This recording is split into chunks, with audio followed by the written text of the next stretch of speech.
Welcome back to Truth Quest. My name is Moriarity.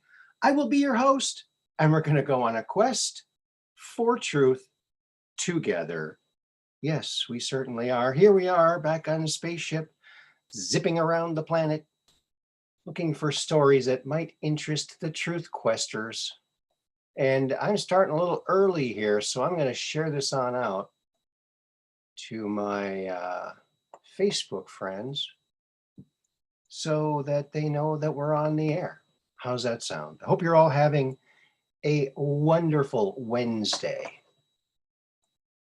A wonderful Wednesday. We are live. Exclamation point. Call in. Call in. There you go. There will be the message. Will anyone get it? That's the question. So I'm being heavily shadow banned. So if you would, please share this out to your favorite social media platform. Hello, Operation Shutdown. And Jacob Waters and Caillou Harris. Yes, we're just downrange of strange, where the outrageous is contagious. And the paranormal is the new normal. Of course. That's the only new normal we want, right? Full disclosure. We want to know about it all. Yeah, hopefully my computer will cooperate. Yes, I really, really hope so. I don't have a lot of accoutrements. Like some of these other guys have multiple screens and they're on multiple platforms and they have streaming software. I have I think the free version of StreamYard, but I can't get my green screen to work on it. So I might need some work on that. Hello, Catherine Weiss. Welcome to the show. So I don't have as many things that can go wrong. I only have just my iMac, my Zoom account, and oh my goodness, Catherine Weiss, thank you for that generous super chat. Thank you very, very much. Wow. That's incredible. Thank you. That'll help keep the lights on and help keep the shows coming your way. It also helps to reimburse me for giving away the free books I give away. So, and we'll see if we get some more super chats, then I can afford to send out another book and have a little contest. How's that sound? Thank you very much, Jacob Waters. Yeah, I don't have a whole lot of fancy equipment. Although I do have this fabulous spaceship that I travel around the world in, as far as the deep state knows, right? That's where I am, flying around the planet. Captain Kirk tagging along, hitchhiking, hooky bobbing. It's the new version of hooky bobbing, right? There it is. And that'll do ya. Well, friends, we got a lot of things here for you to look at. I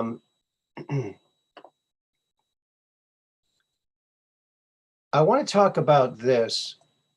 Now, some of you may know that there currently is a very large convoy heading to Ottawa, Canada. That's the capital of Canada, I believe. And so, yeah, I don't think anyone can grasp how big this is. Last estimates were 50,000 trucks from every corner of the country rolling into Ottawa and staying put until action is taken. Yes, that's all the COVID restrictions and vax mandates and all this kind of stuff. Although I don't know, I saw a video with Klaus Schwab bragging about how he's got so many people in the cabinet of Justin Trudeau. He's pretty much taken him over and using him as a puppet, as well as Macron in France. So they have those two countries that they sort of control. And that's why you're seeing this kind of stuff. Trudeau is nothing but a puppet, a figurehead that's easily swayed by the evil people who have infiltrated his cabinet. So there you go. There's a big convoy. There's even trucks coming from the US. They're going to block the border. And it's just fabulous. And I just found out today, in Australia, they're doing the same thing, inspired by the Canadians. So thank you to all of our brothers and sisters in Canada. You guys are rock stars and heroes. I know Justin Trudeau is already calling the few truckers that are coming terrorists. I think a terrorist is a leader of a country that locks the country down and forces mandates. That is a terrorist, not the free Canada that we once knew, right? And down here in America, we're all rooting for you guys. We want everybody to be free from this tyrannical control that's gripped the whole planet with this pandemic. And so it's good to see the truckers. Man, what a statement, huh? What a statement they can make. Fantastic. Now, I do know that they had millions on their GoFundMe, and then GoFundMe said, oh, they're not getting this. They shut it down. But I'm sure they'll figure out some way to do it. You know, maybe that's something that Truth Social could do, is have a platform like that, where people can fund projects like this. Hello, Artist 61.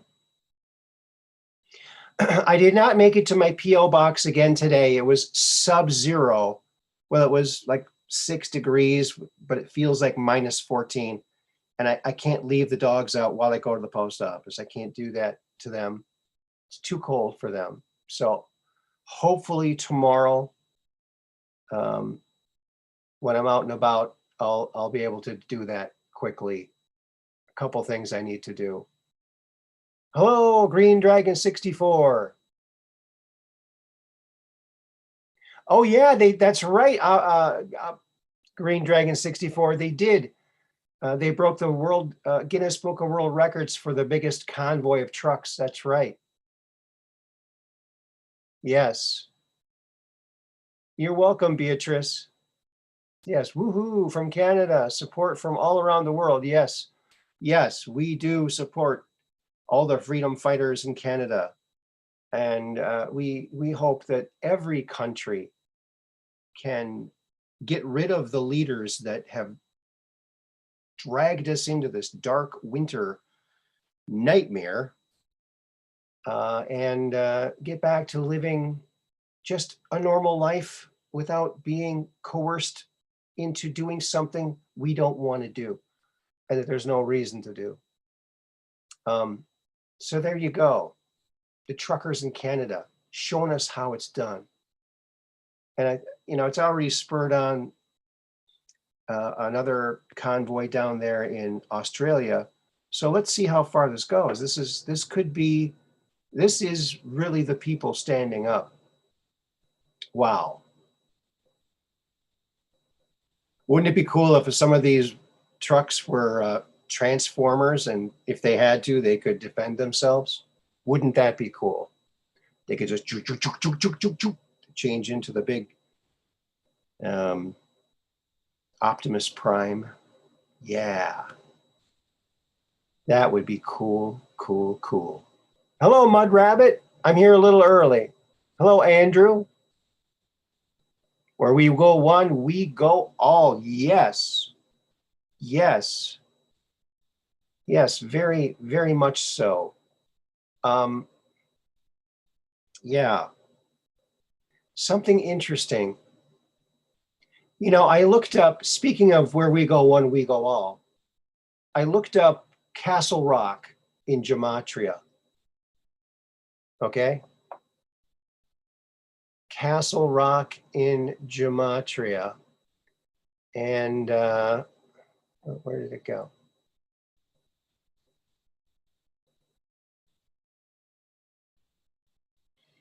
I also, now Castle Rock, I'll mention that later, but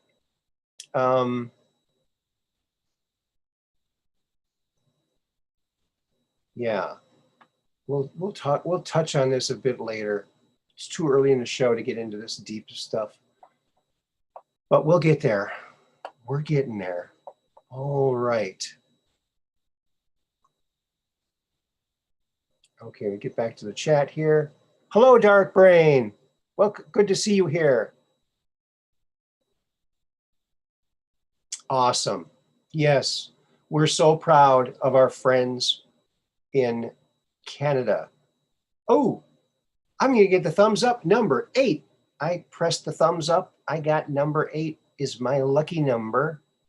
So you too can grab your own lucky number by smashing that thumbs up and subscribing and hitting the notification bell if you haven't already.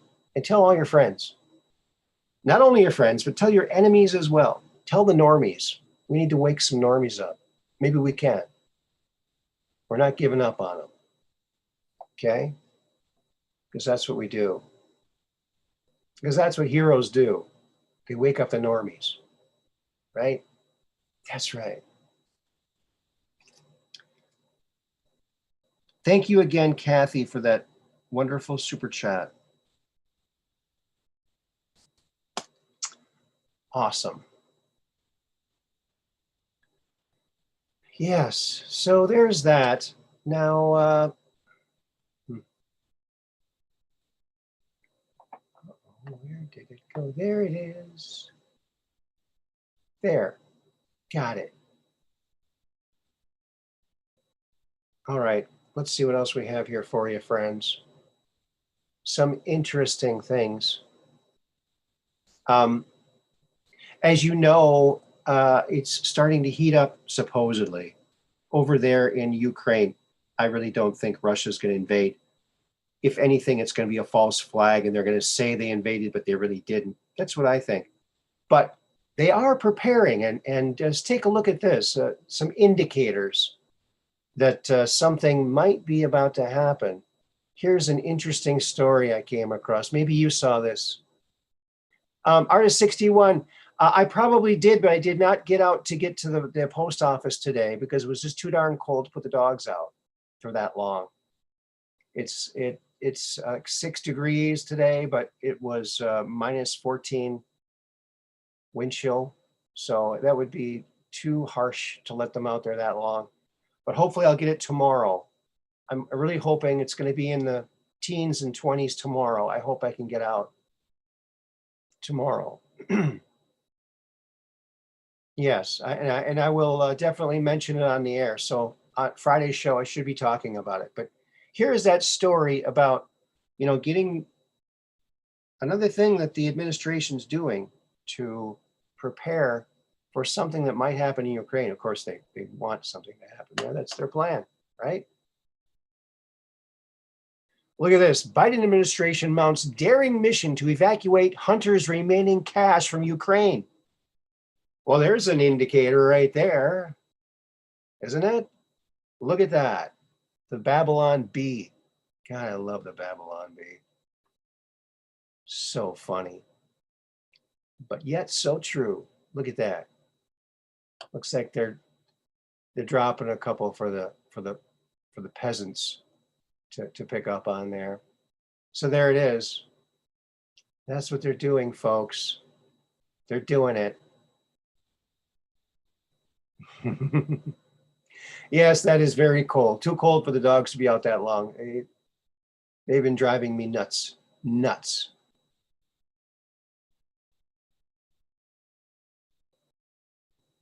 That's right, Mud Rabbit. Biden has CIA in there and wants to send troops. Can't be good. No. Oh, and Mud Rabbit, Russia said that they're not going to invade. They're just there to keep things from blowing up. Yeah, of course. Yeah. Yeah, the other day I almost went out to the main mailbox, but I just couldn't leave the dogs out that long. I just could not do it. I'm trapped here. And AJ, if you're listening, come get your dogs. I'm done. This 2-week long temporary 9 or 10 month long ordeal is done. So come get your dogs.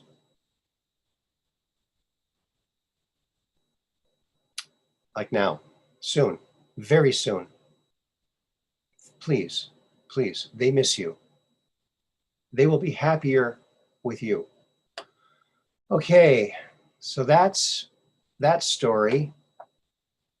What else do we have for you? Let me see here.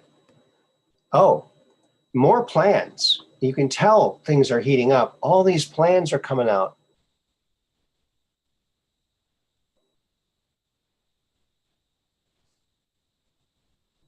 And what do you think about this one?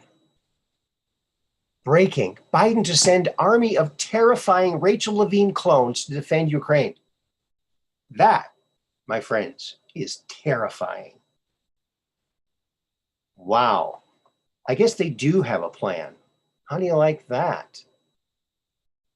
How do you like that? I'm telling you, it's something else, isn't it? What technology can do. I mean, it's amazing, right?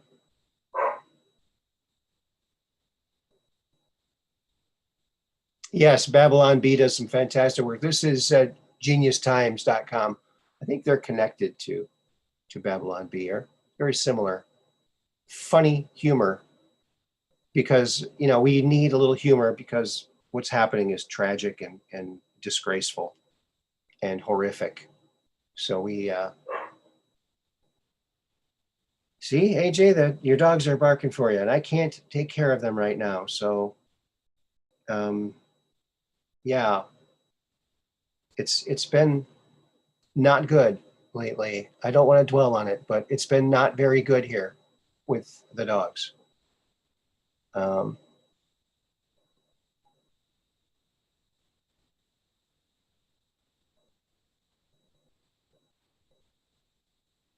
So there you go. The Genius Times. They do some good work. Gosh darn, they sure do. Yeah, they do. They do. And I don't mean to beat a dead horse, but the signs of us going to war are everywhere. And here's another one. Actually, the commander-in-chief, the current resident of the White House, as BCP calls him, he's got a plan. And now, most plans, war plans, I mean, it's nice to have a plan you just did that was successful to then replicate that into another new plan. And here you go. Here's his replication. What do you think about this? Biden warns Russia that if they invade Ukraine, America will evacuate haphazardly and leave $86 billion in weapons behind. Oh boy, these dogs. I went down like 5 times before I started the show to encourage them to go outside before I started the show. And they refused to go outside every single time. And now they're barking. AJ, please. My God. So there you go. Biden's going to do the same thing in Ukraine that he did in Afghanistan. There's a threat for you. Well, of course, this is also satire, but it's probably going to happen. I mean, it happened before, right? Unbelievable. What an idiot we have there in the White House. I mean, it is just unbelievable.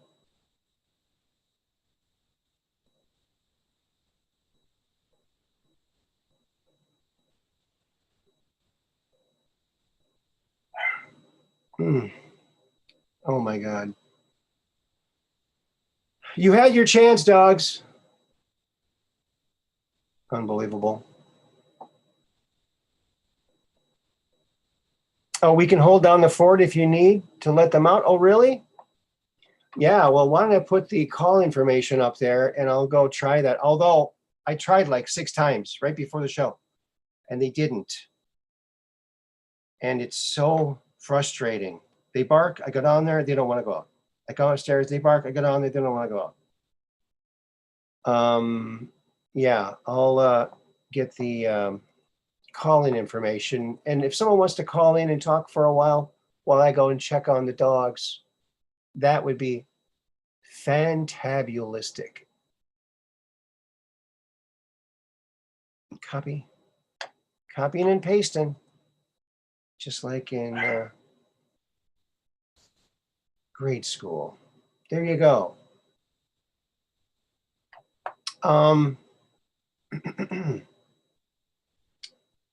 Daisy.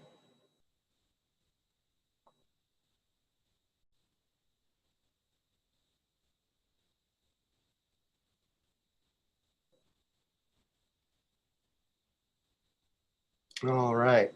Andrew Rawlings, welcome to the show. Maybe you just want to be with me? Yeah, well, I'm doing a show and I can't go down there right now. You know, I really don't spend much time with them. And I told my son that when he dropped them off here 9 or 10 months ago, when it was supposed to only be for 2 weeks. I did not want the dogs here in the wintertime because it's just difficult, very difficult. I really don't want them here.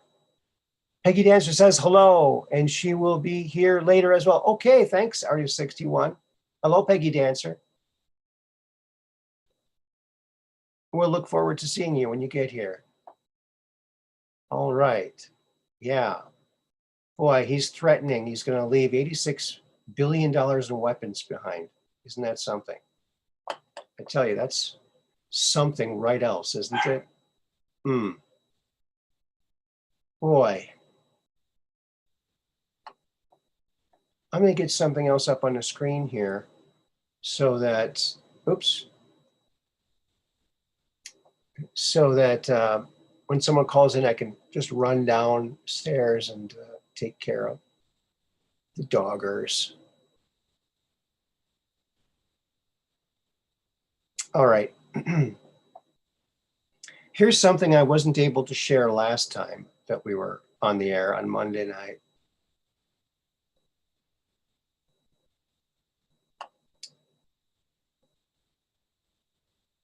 So here is another one of these mirror images that I created from a single photo from Jupiter. Now, you can see the, I increased the color to bring the color out, which kind of washed out the color of the photo.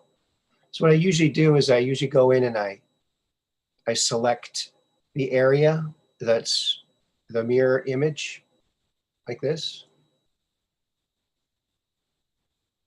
I wonder if this will let me do this while I'm on here. And then I'll crop it. And there's the image. So you don't see the flanges on the side. How do you like that?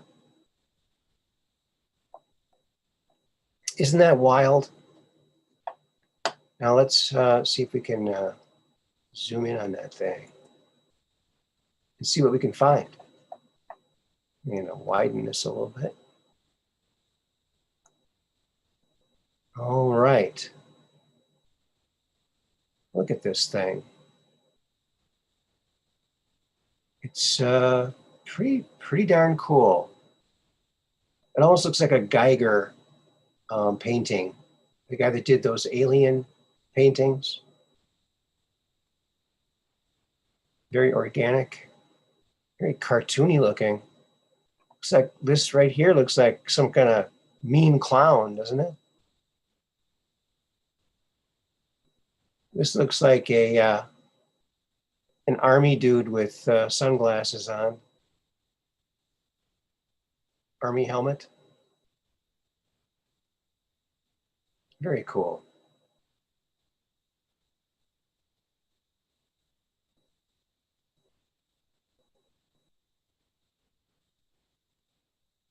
Very interesting stuff. I love making these. It's they're so beautiful. It's you can see so many things in them, and you can make so many pieces of art out of one photograph. It's just amazing. I'm going to fuzz this a little bit, fuzz it out, because we're getting a little bit of pixelation there. There we go. Increase the contrast a bit. Oh, too much. Increase the brightness. Oh, too bright maybe. There we go.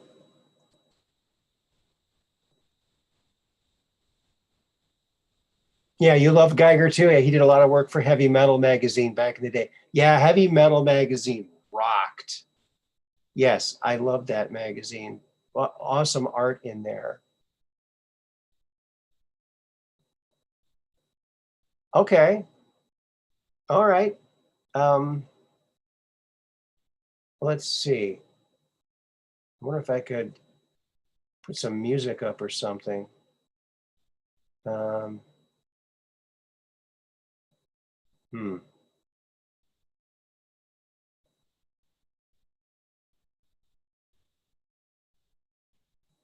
Maybe I can, well, let's see.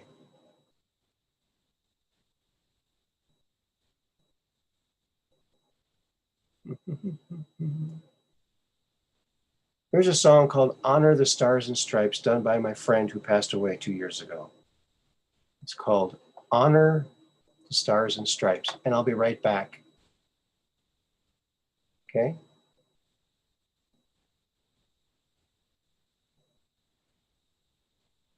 Let's see if you can hear it.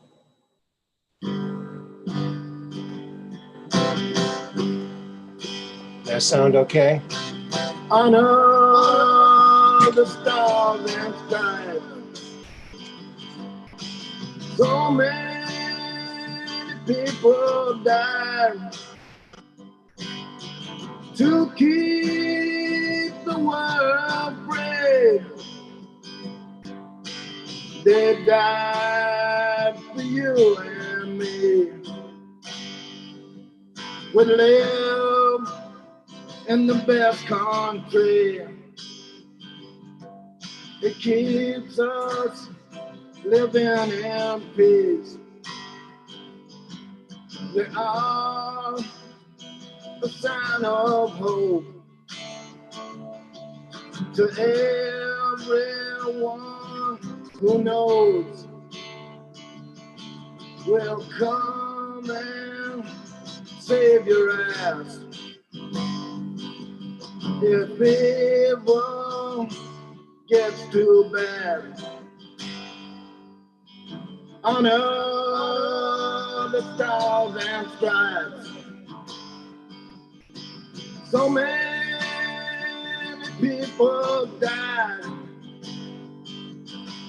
to keep the world free. They died for you and me. We'll send our best troops to go and fight for me and you. When those towers hit the ground, it made the saddest sound. We were under attack, and now we're fighting back. Honor the stars and stripes. So many people died to keep the world free.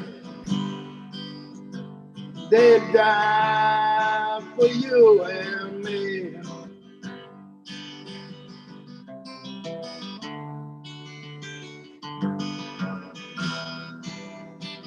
Ask not what your country can do for you. Ask what you can do for your country. Do honor the stars and stripes. So many people died to keep the world free. They died for you and me. Honor the stars and stripes. So many people died to keep the world free. They died for you and me.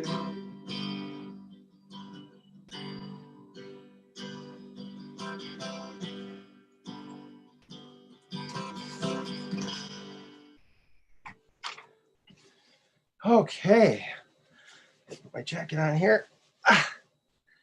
Oh. Alrighty then.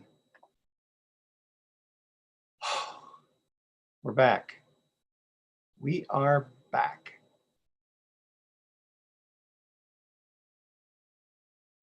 Thank you, Artist61. Oh, are you talking to? Okay, good. Yeah, so what do you think about this image, friends? Do you think it's cool or not? Yeah, Carl is pretty interesting fella. Yeah, he's really into that vortex thing. He was on the show. He told an amazing story about when he was in the Army or in the military. He was in, I can't remember what country he was in, but they were making like a temporary bridge across a river. And he had to take a leak, and he was on the bridge and he was taking a leak, and all of a sudden this monster floated underneath him. He was peeing on this big monster. He didn't know what it was. He'd never seen anything like it. It was huge, though, he said. Hello, Austin Morris. Good to see you here. So he's got some amazing stories. Yeah, Michael Pena is a cool guy. I did an interview with him too. He's a good friend of mine. He's one of my Facebook friends, and so he likes a lot of my posts. He's a cool guy. Yeah, thank you, Green Dragon 64. I hope you enjoyed that song.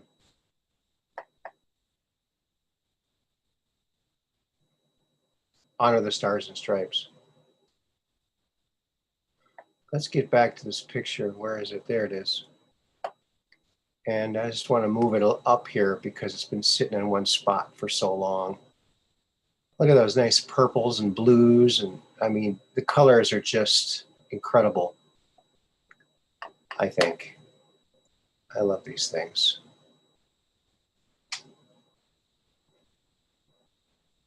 Good to be here. Oh, good. Good, Austin. I'm glad you're here too. Hello, Ralph. Good to see you. Yeah. So that's made from a single picture from Jupiter. In a method I like to call mirroring. It's not exactly mirroring, but that's what I call it. So there's the bottom part. Very awesome. Very detailed and beautiful, and really, you could stare at this for hours. Really.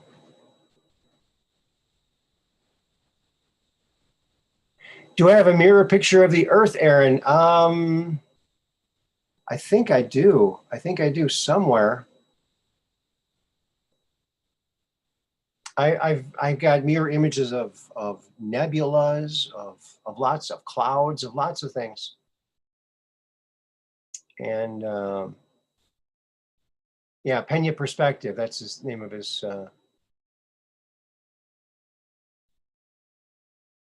Yes, that would be cool. Young Star suggested doing one of Earth. Thanks, Mud Rabbit. Yeah, I saw that.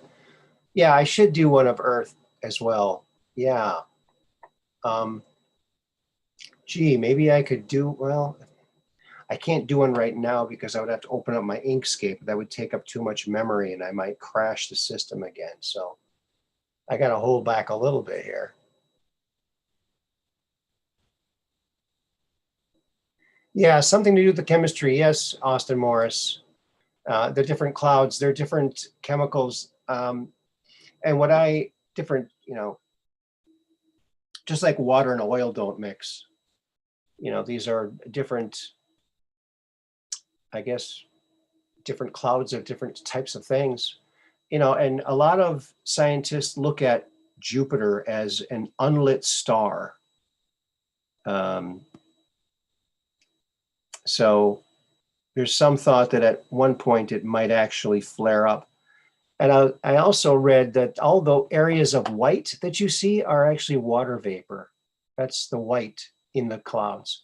That's the only thing I can remember reading about the composition of the clouds. But yeah, something that definitely doesn't mix because they're constantly churning and it's never one homogeneous color. It's always multicolors. And then Mars as well. Yes. Yes. Very good. I did one of these and I'll maybe see if I can pull it up here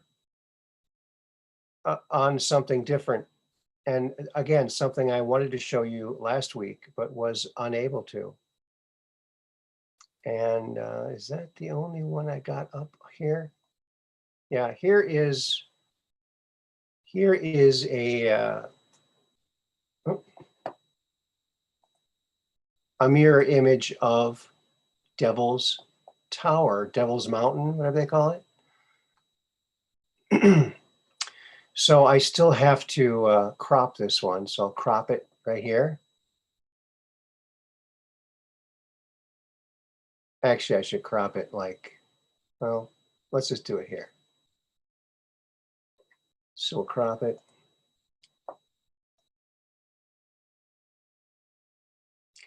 So there is Devil's Tower. And you can see there's some designs that come up when you combine these, the one image upon itself mirrored. And you get some interesting looking stuff. Interesting looking stuff. Look at this, almost looks like a woman with her arms out and some kind of ceremonial thing. So yeah, it works with anything really. You take an asymmetrical picture and you can take that picture and make a symmetrical design that was hidden there all along.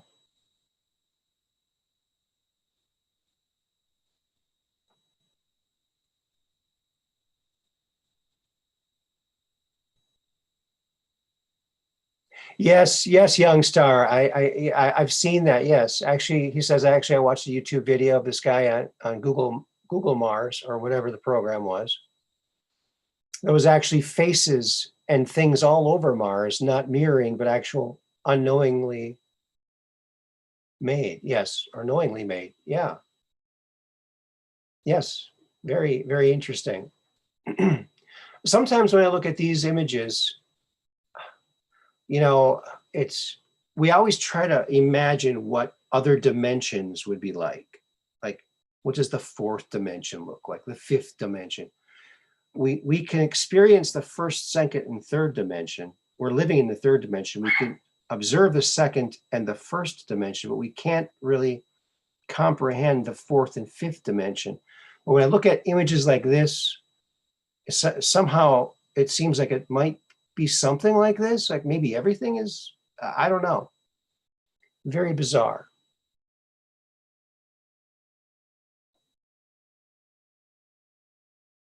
Oh, you can't find the video anymore? Go on banned videos. There's a website called Banned Videos, like videos that have been banned from other platforms. Maybe you'll find it there. But yeah, I thought that was kind of neat. Another example of mirroring with something that is iconic. Now, I think the Devil's Tower is an ancient tree. That's what I think it is. It looks like a tree. And I remember hearing that they found roots under or where roots used to be, or maybe they turned to stone, or maybe they got burned out from lava or something. I don't know, but it looks like a tree, and it has a root system, apparently, according to some people. According to some, yes. Now that's a right. That's a right, Aphrodite. All righty, Aphrodite.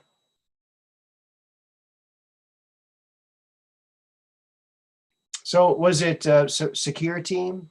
Is that the channel you're thinking of? Young Star?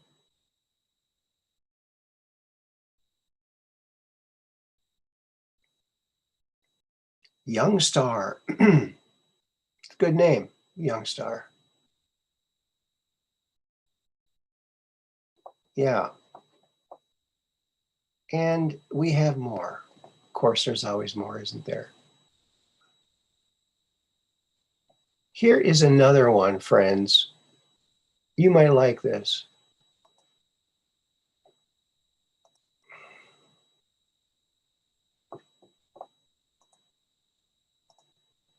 Again, it's made from a single picture of Jupiter.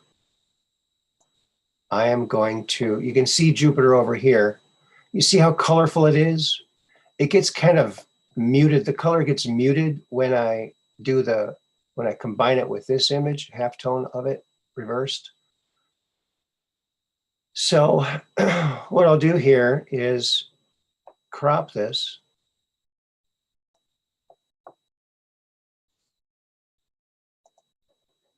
And then adjust the color. I'll adjust the color and I'll brighten it up a bit.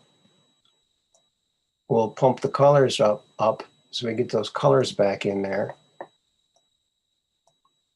And then sometimes when you bring the brightness up, you have to bring the contrast in to get the darks, to give it that little bit of a bite. There you go. So there's that. Let me reduce this so more of a, yeah. What do you think about that? Isn't that wild? That is wild.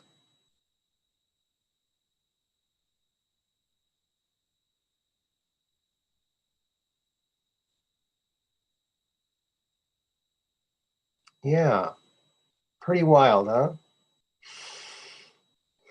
Yeah. And you can zoom in on it and check out those details. That's not it.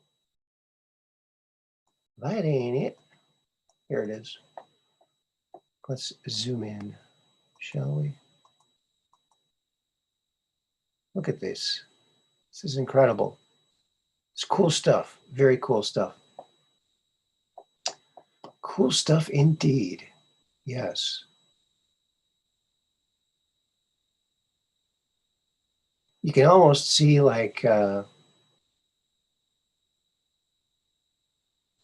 different type of beings, animals and beings and different things. Like right here, it looks like a head here, an arm, And feet, like he's running, but he's got disjointed feet or legs. This is cool right here, this whole area. I like that. It's very, very cool.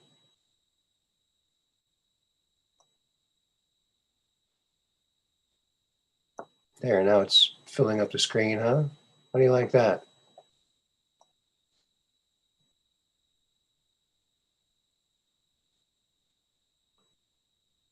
Yeah, we cannot see certain light waves. You might be onto something, Mr. Moriarty. Thank you, Ralph. Might be, yeah. It's just fun. It's just fun making these things and then looking at them and sharing them. I just think it's very cool. Very cool and very fun. But I want to talk to you folks about something that happened back in 1989. In 1989, the Russians sent 2 probes to Mars, okay, in 1989. The first one never made it to Mars because some technician pushed the wrong button or something and deactivated it, or something happened. Negligence or some mistake at the control, at the mission control, or their version of mission control. So they were going to land one of these probes onto one of Mars's moons. So it was the Phobos 1 and the Phobos 2. Those were the 2 probes they sent in 1989. And like I said, the first one was deactivated somehow. It didn't make it. The second one made it, and it entered the orbit of the moons of Mars. And then it snapped some anomalous, it took some pictures of the surface of Mars that were incredible. That showed, oh, it looks maybe like a city or something. But it also, it clicked a couple pictures before it was destroyed by something coming at it from Phobos, one of Mars's moons, and the name they chose to name these two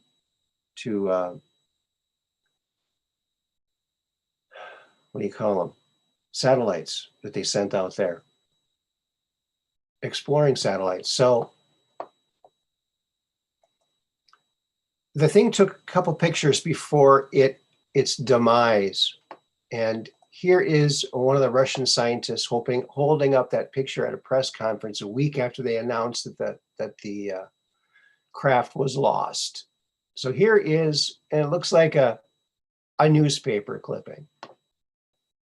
All right.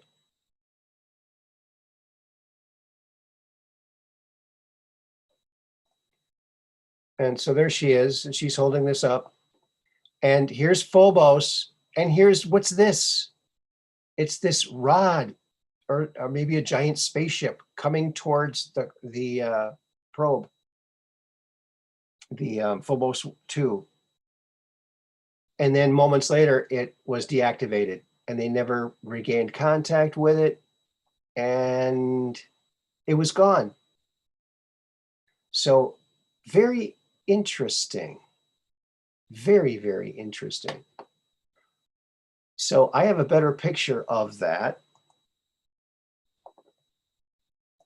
right here.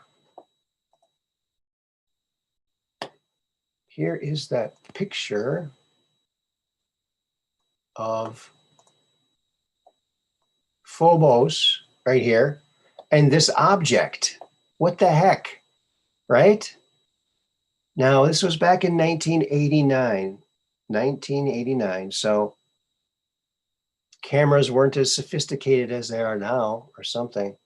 But we're going to do this, our favorite little thing, to see if we can tease out a little more information here. Doesn't look like there's much. Well, it looks like there's some kind of, I don't know. maybe an atmosphere or something on this moon, something over here. But I don't see anything really that, but there it is. Here's the object. What is it? And it took two pictures, one where it was further away than this closer one, and then it was gone. And then they lost transmission. It never took any more pictures. So it's been a mystery ever since. What was this? Obviously, it was some intelligently controlled object. It wasn't tumbling because in the previous picture, it was smaller, coming closer, getting bigger in the second picture. So there you go.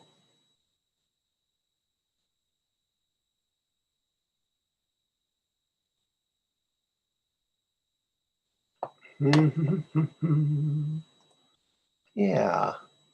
So I thought this was an interesting thing to bring up. It's somewhat of a mystery. A big mystery, actually.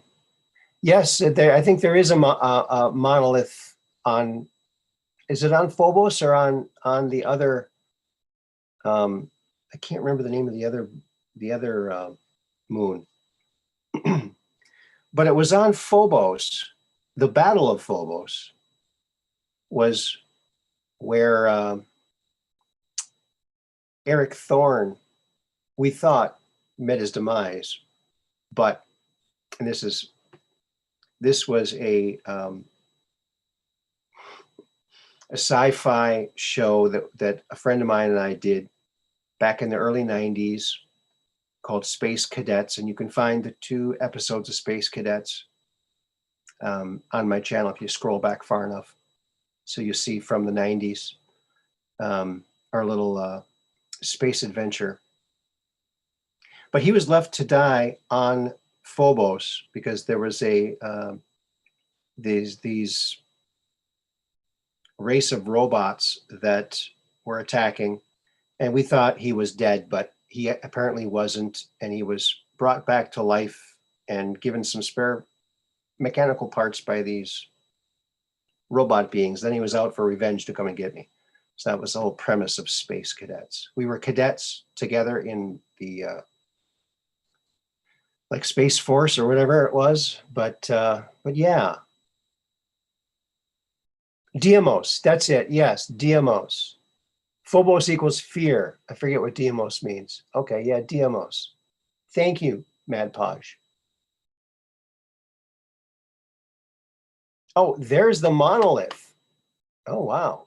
I'll click on that. Let's take a look at that. Thank you, Mud Rabbit. I think it was Mud Rabbit that posted that.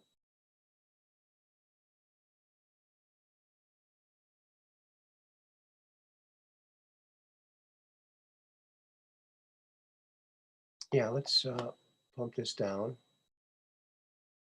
and show that, shall we? All right. Oh, let's get that up there. Is this it? I think this is it. Share, share, and share alike. Okay, I'm gonna reduce this a bit. Okay, let's see. Here you go.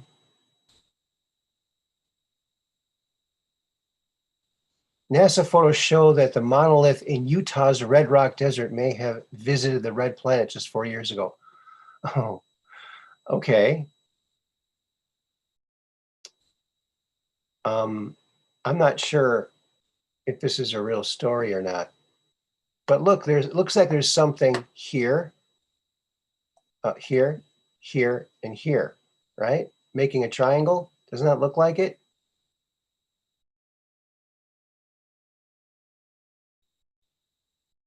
It looks like it. Oh, oops. I gotta go back now.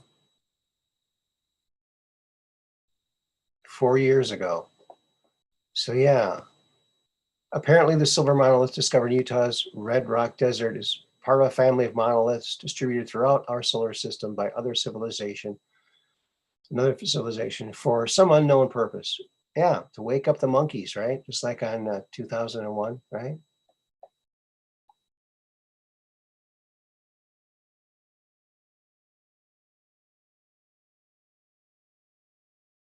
In the 1860s, the moons of Mars were discovered, huh, Austin? That's awesome. Wow. Yeah, we've known a lot for a long time. Let's see if they say anything else about this and more pictures. Yeah, here it is. Here's a better picture of it. The general vicinity of Phobos monolith is a proposed landing site. Yeah, they should land near that. Wouldn't that be fabulous? Look at that. And I think this is the one Buzz Aldrin was talking about. Wait till they find out that they have a monolith up there. Yeah, that's pretty darn cool. I like that.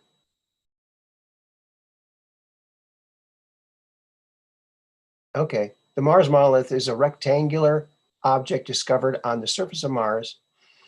It is located near the bottom of a cliff from which it likely fell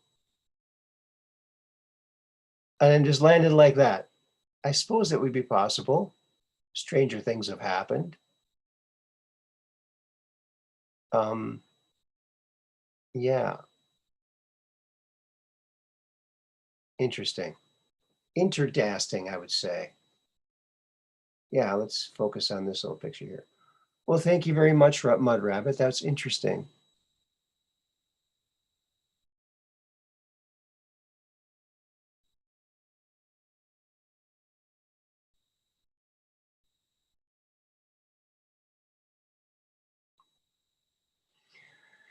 Yeah, there was a lot of information in that 2001 Space Odyssey, you know, and the biggest lesson we should have learned from that movie is computers can be maniacal, right? Hal trying to do in all of the people. Yeah, Stanley Kubrick knew things. That's right. The little dots are Mars monkeys dancing around it. Yeah, there you go, Austin. I think you're right. Waking up the normies with obelisks. Yes. I guess they don't have memes. They got to use obelisks, huh? They haven't invented memes yet. There you go. Well, that was interesting. Yeah. I will say, yeah.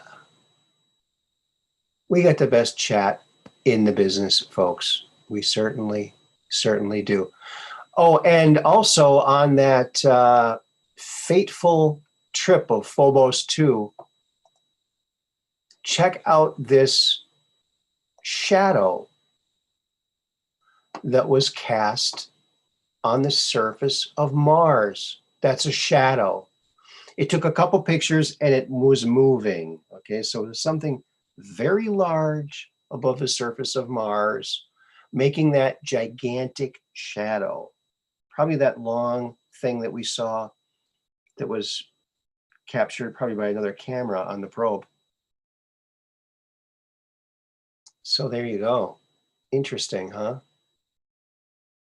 You know, it'd be nice to take this photo or any photos they took in that 1989 mission and then superimpose them over current high definition pictures of the red planet to see if anything has changed or if anything was blurred out or things like this.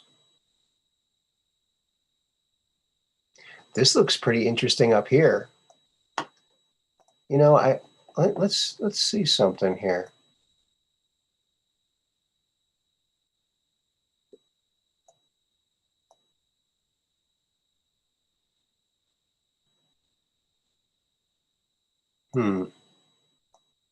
Didn't do much.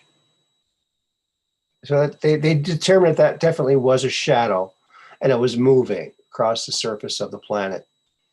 And it was going in a straight line. It wasn't like at different angles, like it was tumbling.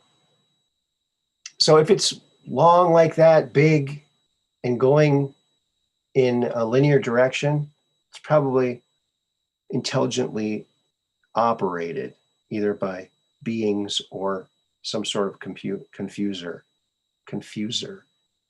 right? Hey, Carl to go. Good to see you here. So that is the shadow cast on Mars in 1989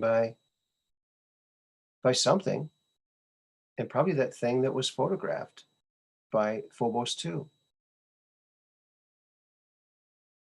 back in 1989. Can you believe it? And what's nice about Russia is they find these things and they show their people. Here's another picture of that shadow on the surface of Mars, different angle. Look at that. So here's the shadow right here. But look over here. Look at that. What is that? It looks like there's some right angles in there, if I'm not mistaken. Let's pump up the darks a bit. Yeah, that could be a base over there. Interesting. This whole area over here looks really interesting. Maybe down here too.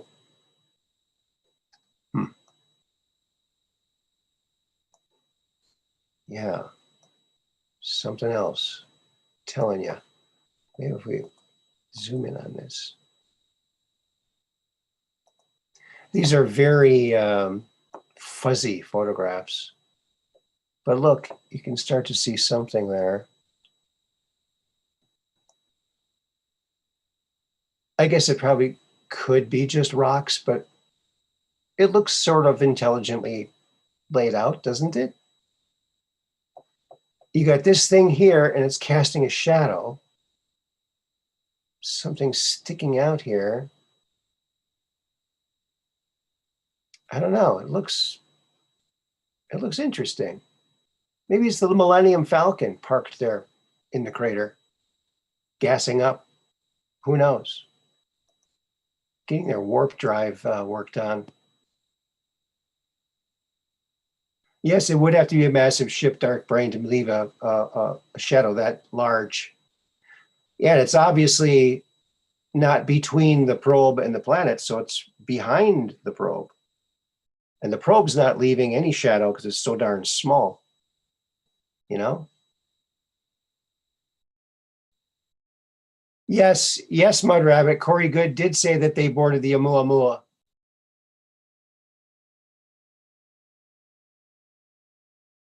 Could be some sort of ship, but the Oumuamua ship that Corey Good saw a film that the secret space program took of it, because that one is tumbling. It's tumbling end over end, and they had to, with their little dart craft, they had to match the tumble, and they landed on it, and they got in pretty easily. But they said it might have been drifting through the cosmos for billions of years, and a lot of the technology had been taken from it. They did find a room with drawers. They pulled the drawers out and there were bodies. Some were aquatic beings, some were different kind of beings. When they touched them, they turned to dust and the dust filled the air. Corey did say that eventually they plan to show that film to the public as part of the full disclosure when we free ourselves from the ICC, interplanetary corporate conglomerate, and the reptilians that are controlling everything, apparently, according to some. Rendezvous with Rama? Could be. And they said that half of the ship was, it had accommodations for aquatic beings. And the other half of the other part of the ship was like dry land beings. So that ship was capable of carrying both types of beings. And Corey said that the outside of the craft was covered with this goop that the scientists were theorizing could be the remains of the former occupants of the craft. Kind of gruesome.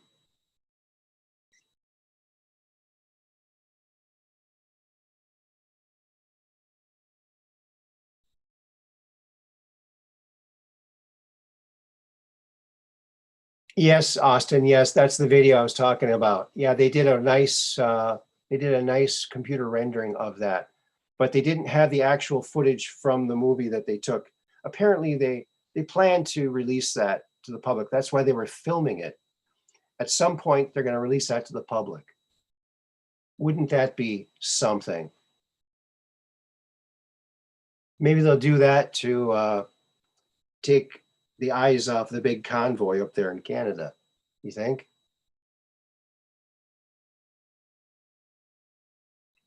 Yes. So David Wilcock, yeah, I think it was on his show, Cosmic Disclosure. Or no, maybe it was a more recent one. What does where we go, WWG1, WGA? It means where we go one, we go all. In other words, nobody's left behind. We're all going through this together. Where we go one, we go all. If one person goes, we all go with them, and we're all together and united. It's a very uniting thing. Where we go one, we go all. It was made popular by Q, the Q posts, the Q drops, but also was made popular by a movie. And what was the name of that movie? White Squall. White Squall. Okay, that was a movie. Now it's theorized that that was a white hat movie. I think it had Jeff Bridges in it. But they said where we go one, we go all a lot, because they had to test themselves against the sea, and a white squall came up, which is like the worst kind of storm you could ever encounter on the high seas. And they had this saying, where we go one, we go all. And that was also what Pepe and all the Anons were saying. And so that's kind of a white squall, yes. Nobody invited you to go to the Muamua, though. No, hopefully we'll all be able to see that movie, and we should probably demand it now that we know about it. We should probably put pressure on them to get that out. Somebody has it. Somebody has it. So they're also going to release kind of a whitewashed version of what they found in Antarctica. They took out all the alien bodies they found. They theorized that these bodies were from Maldak or Tiamat, which was the super Earth that is now our asteroid belt. And of course, they used a very sophisticated computer program, the secret space program did, called Brilliant Pebbles. Brilliant Pebbles. And what that did was, for a long time, it tracked the movement of every little piece in the asteroid belt and all their trajectories. And then once it got enough information, it just reversed it all in a computer program back to when it was one planet, a super Earth that was inhabited by intelligent beings. And so was one of their moons, was inhabited by intelligent beings. They were friendly at first, but they started warring, and they used the defense system that the ancient builder race erected around our solar system, our star cluster, our local star cluster here, to protect these stars from invading forces and genetic farmer type beings that would come and farm our genetics for their own use and do experiments on us. But they used that power of that grid, and they destroyed Tiamat or Maldak. Depends on who you talk to. It had two different names. But it was a super Earth, and its moon that harbored life was blown out of that orbit and into its current orbit now, and we lovingly call it Mars now. And you can see a big scar in the side of Mars, which is a telltale sign of something planetarily traumatic that happened to it. Not only did it get blasted into a new orbit, it also lost most of its atmosphere. And that's why it sits the way it is now. So there you go. But these people, they fled from these places before this happened, and they crash landed on Earth in Antarctica. And that's where they found these remains. But they took all the alien remains out and the experimental remains, and they put Egyptian remains in there. So if you're watching a program on what they just discovered in Antarctica, and it's just nothing but stuff you've seen in the Smithsonian, it might have a Smithsonian sticker on it still. Yes, Andrew Bashago should go on the Joe Rogan show. Yes, he should, young star. That's a great idea. I'll tell him that next time I talk to him. Maybe we can arrange that. That would be fantastic. Yes, because his story is incredible. It's and he's got witnesses. Amazing. Time travel, teleportation. And in one of the shows that we did, he even talked about something I hadn't heard of. And I've watched all of his videos. That they had one of the times when he was at the DARPA offices in Santa Fe, New Mexico, there was an office in Washington, D.C. that they needed paperwork from. And this was in the early 70s. And Andy said they had these machines. They looked like almost like a microwave oven. And you'd open up the door and you'd put in a file folder of files in there, close it, push some buttons.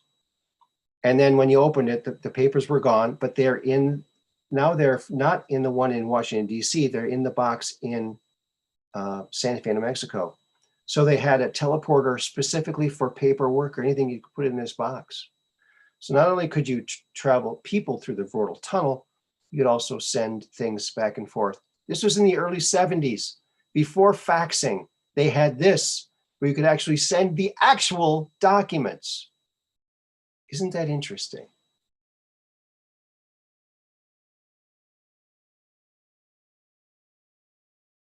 Yeah, Youngstar, I did a couple of interviews with Andy on my channel here. So if you scroll back a ways from like a year ago, I did 2 interviews with him. He still calls me regularly, and we are going to start up our show again. We had a weekly show, call-in show, but we weren't getting the kind of numbers that we needed to get. So he's working on his 300 chapter book right now. And when he gets that all done, we're going to start a show again. And we'll have the book to talk about, and people can get the book. That'll be fantastic. Fantastic. Yeah. Very incredible. But very credible. Because he's got all these witnesses, and he names all the names of the people involved. He knew all of the top scientists at Los Alamos, which he interacted with. He even worked with Howard Hughes. He also ran into Art Bell in the 70s when Art Bell was working for the CIA. I think he was working for the CIA. But there's an episode on Art Bell. So you look that up, you can find that. I bet it's still out there. We need the movie as well. Yes, well, he did pitch the movie several times. And the only thing that happened is they ripped his movie idea off and made their own shows about his story. Really reprehensible. Terrible. Yeah. How do you like that? Well, there you go. Yeah, Andrew Bashago. Now, if you're looking at the pandemic and wondering how this came about, this might be something that you've seen, that you've seen, and maybe not. Yeah, here it is. Here from a 1981 book by Bilderberger Jacques Attali is an example of elite's mindset. The future will be about finding a way to reduce the population. Of course, we will not be able to execute people or build camps. We will get rid of them by making them believe it is for their own good. We will find or cause something, a pandemic targeting certain people, a real economic crisis or not, a virus affecting the old or elderly, it doesn't matter. The weak and the fearful will succumb to it. The stupid will believe in it and ask to be treated. We will have taken care of having panned the treatment, in other words, the death shot, a treatment that will be the solution. The selection of idiots will therefore be done by itself. They will go to the slaughterhouse alone. Yes, they're lining up to get their booster shots, aren't they? Unbelievable, but believable. And this is what they do. They get together regularly to plan things like this, folks. And they put it out in the open. They have to, because that's how they make their dark magic work. We have to stand up against it.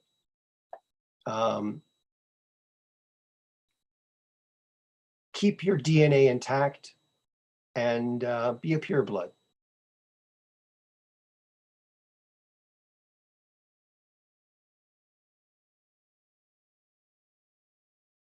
Yeah, every business has help wanted signs out, yet these people say we're overpopulated, right? Yes, these bastards are evil. Evil, evil, evil to the core. Look at that smirk this guy has. What a piece of crap. You, sir, are a piece of crap. Jacques Attali. And all of your ilk. And your plans aren't going to work because we're on to you. We are on to you. We're on to you. A very punchable face. Yes. Yes. Wouldn't that be satisfying?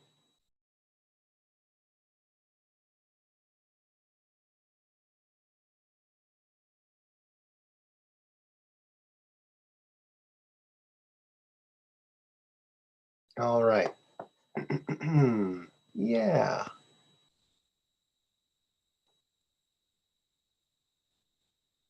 And, you know, it wouldn't be complete without a meme or two, right? Look at that. I have a condition that prevents me from wearing a mask. It's called intelligence. That's right. That's right. Because when you know that you already have the Invisimask on, you don't need one of those horrible visible masks. You got the Invisimask on, and everybody has one. So that's what you tell them. I got the Invisimask, the state-of-the-art Invisimask on. Yeah, but they'll be back incarnating into the next round for those that chose that karma, possibly. And there's some talk about gathering up the souls of these people and dumping them into the central sun, into the black hole, and then apparently their soul will be cast out and not able to come back. Who knows if that's true or not?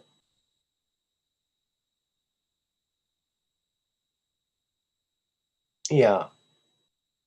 Well, I can guarantee you that we're not overpopulated. I lived in Rhode Island, which was the most populated state, most densely populated state in the Union, and yet like 56% of it was undeveloped or unexplored. Really? Very small. It looks like a young Aaron.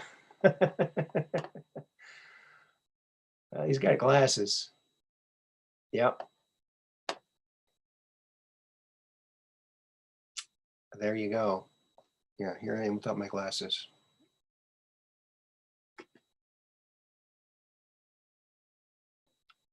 So here we go. What else do we got for you? Here you go. Here's a nice one.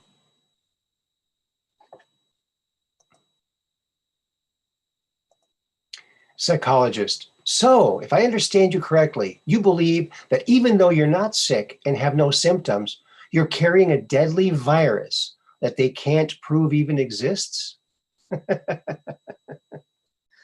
This is how crazy their idiotic narrative is, folks. It doesn't make any sense no matter how you cut it. It doesn't make any sense. Hello, Flying Phoenix. I identify as a mask. There you go.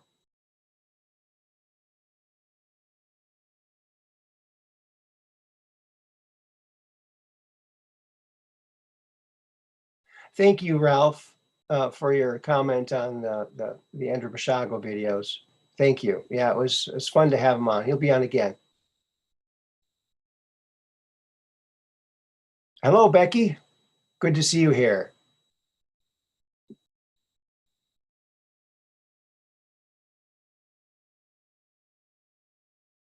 All right. Here's a good meme, huh?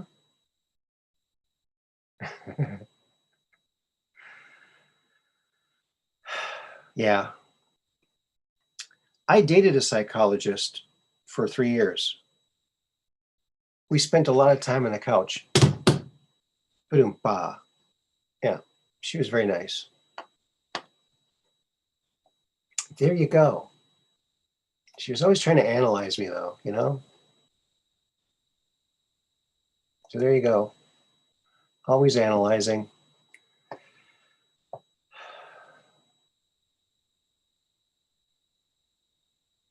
You shouldn't analyze people unless they ask for it, right? Oh, you know what, friends? Oh, I want to show you something I saw on my newsfeed today from a friend on MUFON Global. It's a group on Facebook, MUFON Global. So she posted this. She said an elderly woman took this in her backyard about a year ago at about 4:30 in the afternoon. And she's an elderly woman, and so the likelihood of it being a Photoshop is not as likely. Still could be. But what is it? Some people say there are round clouds, but it looks awfully suspicious to me. So I did some manipulation to it.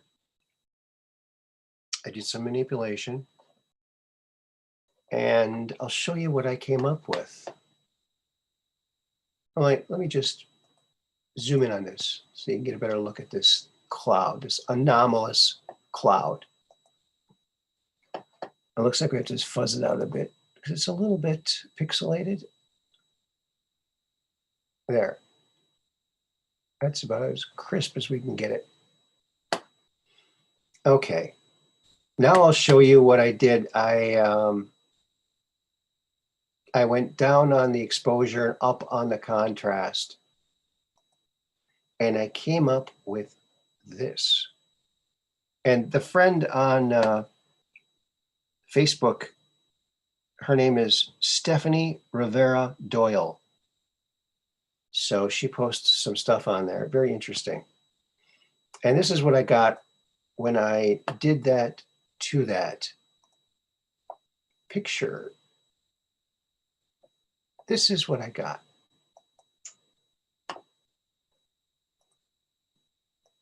Look at that. It looks like it might have some kind of structure. You know, there's people have seen ships like making clouds around themselves. So maybe this is one of those, or it's just a round cloud. What do you folks think? Have you ever seen something like that? Cloud camouflage. Yeah, that's what we were thinking. Definitely dark brain.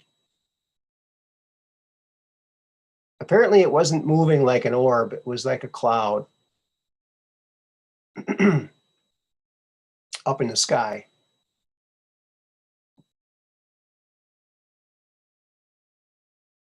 Yeah. This needs to speed up here. There we go. It almost looks like a golf ball. Maybe it was a golf ball. Yeah, I've never seen a round cloud either, young star. I know, right? What is it? What is it? Well, that's what it looks like when you tone down the exposure and you crank up the contrast. This is what happens. You get this.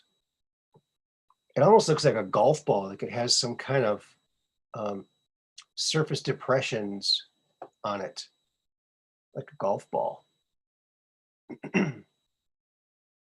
Right?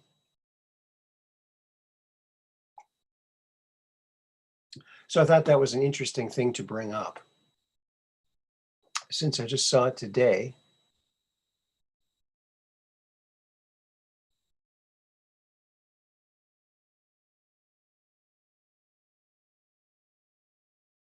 And let me see here.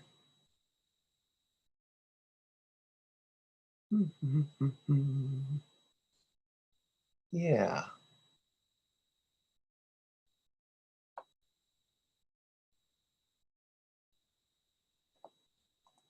So here's another one of these Jupiter mirror images.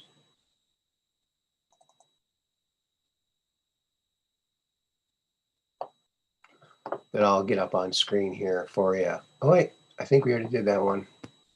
Already did that one. Maybe this is the one I'm thinking of. Yeah, that's the one I was thinking of. So let's stop this and get to something a little more interesting to look at. That's one of these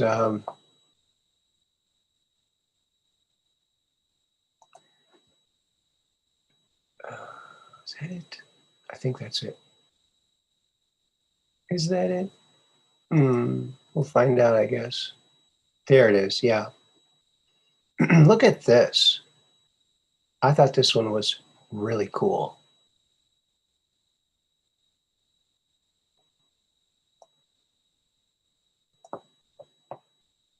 Very cool. What do you folks think of that one?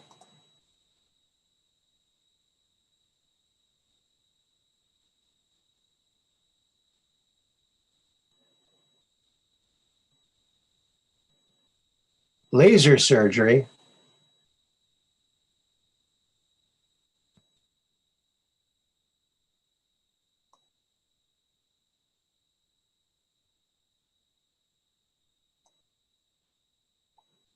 So there it is. How do you like that? Uh-oh. The dogs are barking again.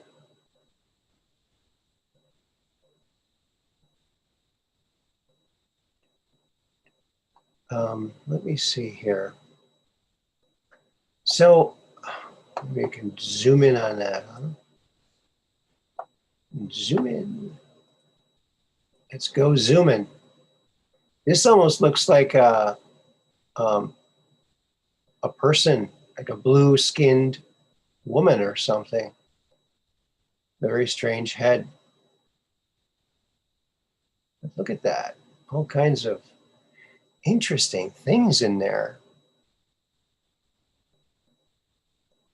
Wow. Fantastic, huh? You know, I want to do, oh, look. Here is a head. Here's a nose, mouth, beard, far set eyes, shoulders. Interesting. A lot of, oh, look at this little face right here. Being held by two hands. Look at that. Look at that little face. Kind of little alien or something, huh? Kind of cute. Kind of cute.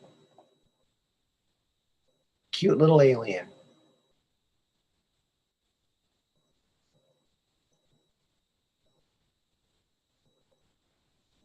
Austin Morris says, top part looks like some kind of religious icon, but bottom part looks like a devil mask. Yeah. Yeah, you can see lots of different things in these, a bit like a Rorschach.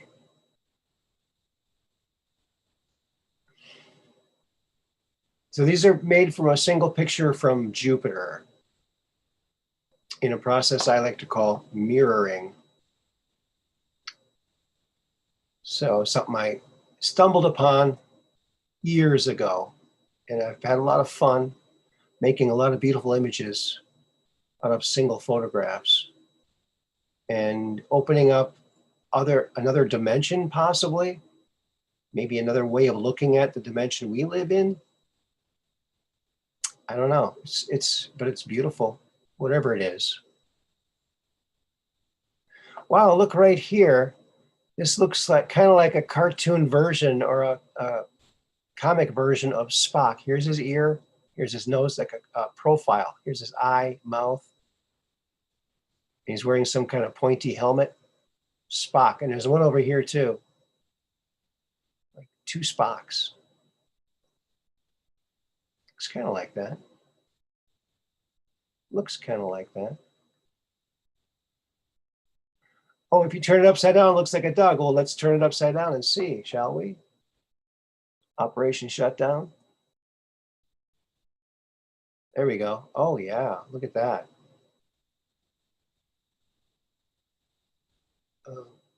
It looks kind of like a cat or something. I don't know.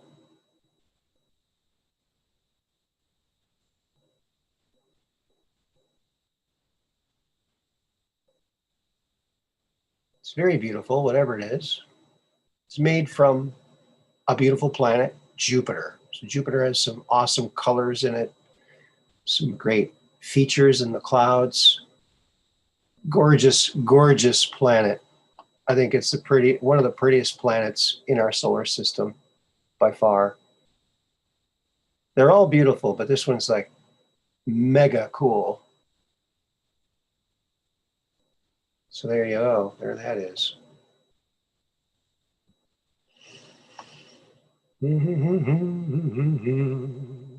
Yeah. Oh.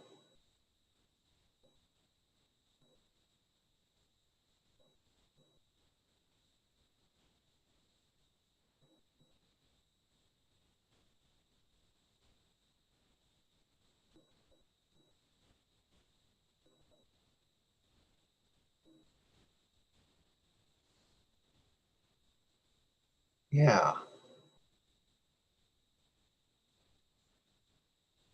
You know, the narrative is getting so ridiculous, folks.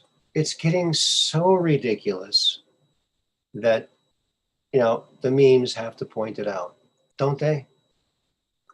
Let's point out the ridiculousness of this. Okay, here you go. That's right. We are protecting the protected from the unprotected by forcing the unprotected to take the protection that didn't protect the protected. I mean, your mind has to go through such loop-de-loops to try to make any sense of what's going on here. And that's how you can tell it's an evil plan, because nothing makes sense. Nothing makes sense at all. Nothing at all.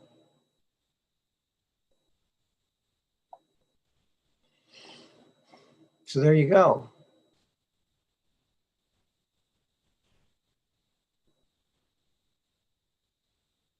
Zosoju just ended? Okay. All right. So we're going to get some more people in a few. Okay, good. Good, good, good. That'll be great.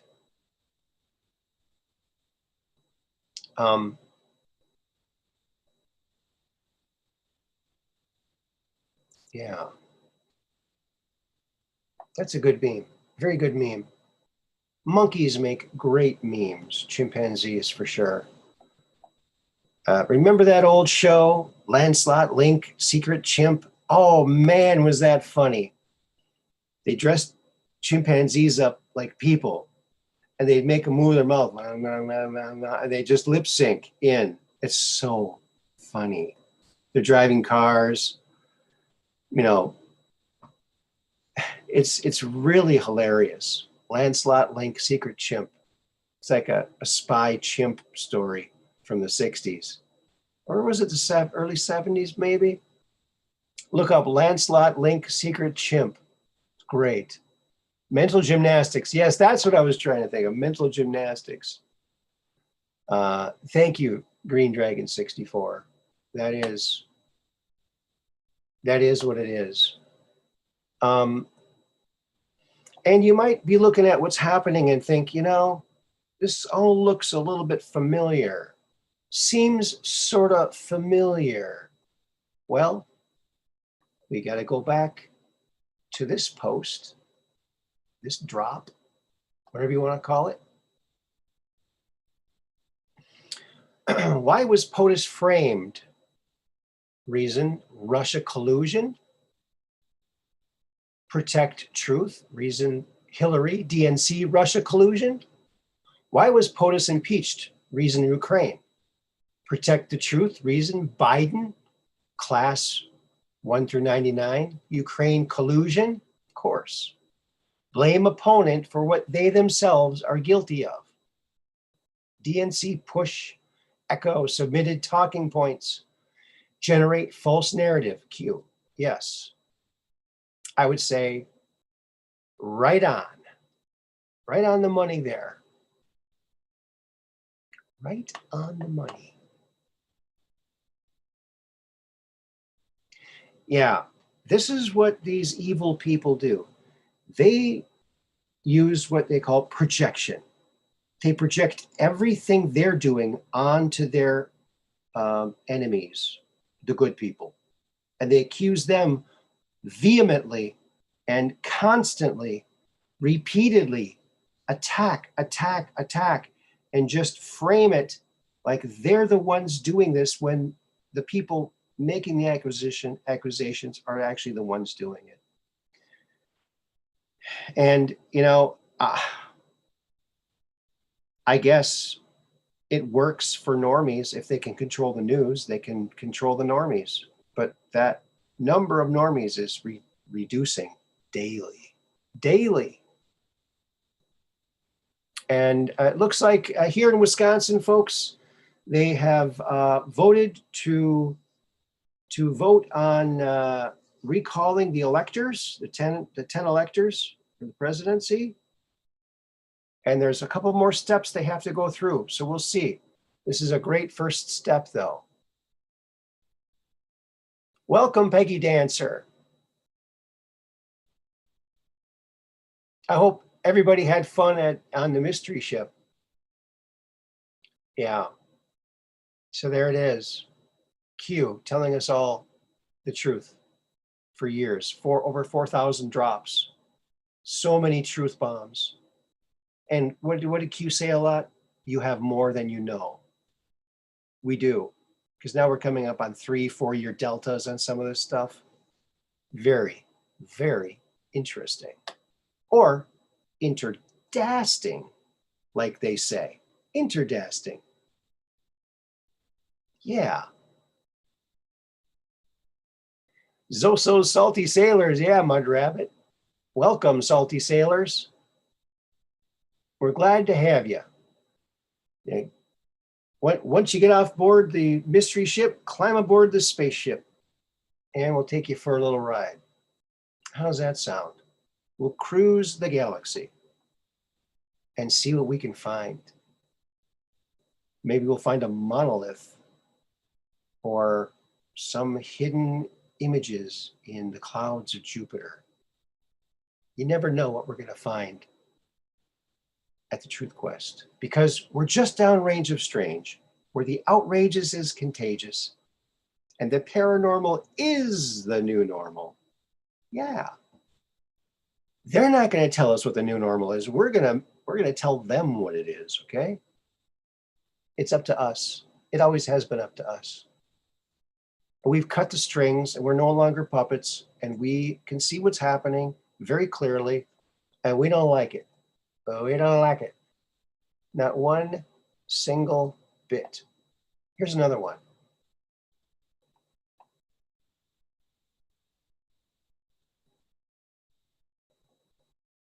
And there it is. Okay, so this is from October 18th, 2020. Of course, there's a little link there, but the links don't work on here.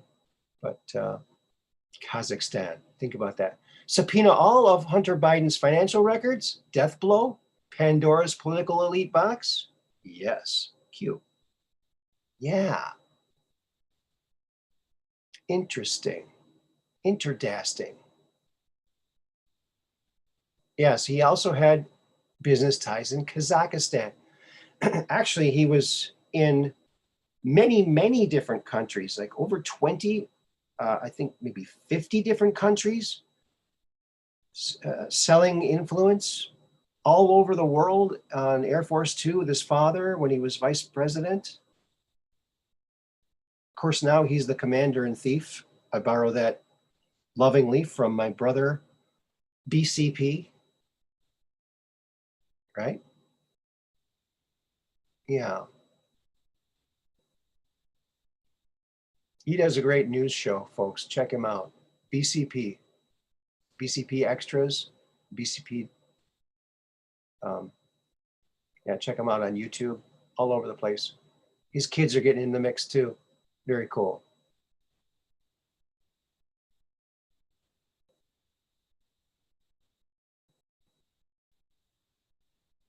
Oh, Carl DeGo. Aaron Moriarty. Yeah, I like the way you tell my stories. Okay.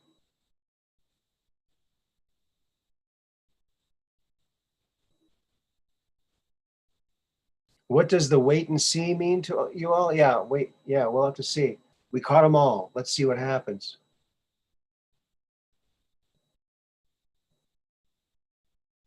Oh, in a message from George News? Oh, interesting. Wait and see. Interesting. Like weight heavy and see like the water. I didn't see that one. We'll have to see what that is. Interesting. I must say that is interdasting.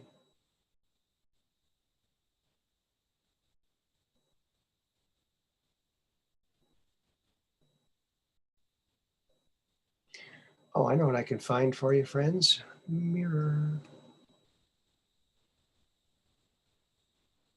Mirror. I think we covered almost everything so far. Getting there, folks. We're getting there.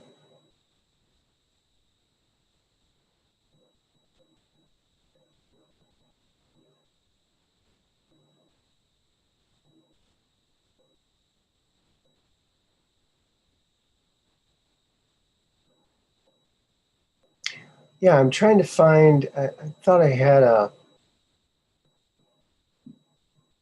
mirror of the Earth, but I can't find it right now. But here we'll show you, we might have shown this on a previous show. You tell me. But here is a picture allegedly from the James Webb Telescope. However, might not be because I don't think it's taken pictures yet. But this is what this was billed as. And I made one of these mirrored images out of this beautiful picture of Jupiter. Look at that thing. And I think I did not show this one. I showed the one that was tilted at a 45-degree angle, but not this one. So there you go. So we can zoom in on this. And what do we find? All kinds of very cool stuff. Again, we got to fuzz it out a bit. Not that much. There. That's just about right. Okay. I wonder if we can maybe adjust a little more. Adjust those colors. Pump up the colors a bit. How's that? Whoa. We'll crank up the brightness a bit.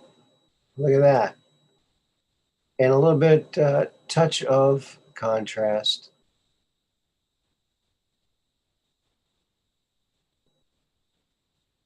Now we have something interesting, friends. Now we can zoom in. Oops. Stretch this out a bit. Center it. And then take a trip up to the top of the planet. And there's some interesting things there. You know, in this movement, the Q movement, of course, Peppy is one of the is the mascot, and Peppy's a frog. Now,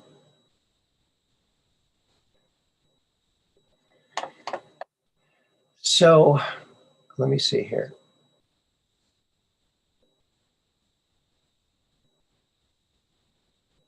Of course, there was the plague of frogs in the Bible.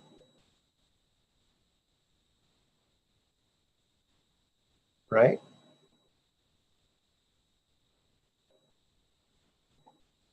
And what brought about the frogs? The rod of Aaron, right? Brother of Moses. The rod of Aaron.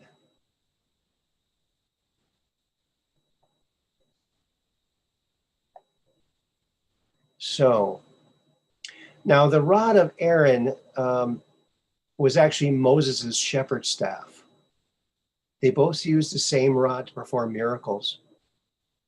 Aaron's rod was also called the rod of God, Exodus 4:20, and was the instrumental tool in the events leading to the Pharaoh's release of the Israelites. Yeah. So Aaron took Moses' staff, and they call it the rod of Aaron, and he waved his hand over the marshes and the water, and all the frogs left the swamps and went into infest the people. It was very stinky, I guess. It was horrifying. But yeah, there was Aaron doing all that stuff. How do you like that? Plagues of frogs. And then gnats and lice after that. And then flies, but they were actually like scarabs, like beetles. So yeah, Aaron had something to do with frogs. So maybe that is why I have a propensity to share memes. You think? Might it be connected? Could be. I think it's connected. Now, let's see what people are saying about this pretty cool thing. It's a shame I like frogs. Yes, well, I like frogs too. But there's some conjecture about what that actually meant. It might have had double meaning because a frog catches flies with his tongue. So is it what is said or what is being prevented from being said? Something to think about. So frog might have different meanings, several meanings. You know, these things were written so long ago that a lot of interpretation has been made that, yeah, who knows, right?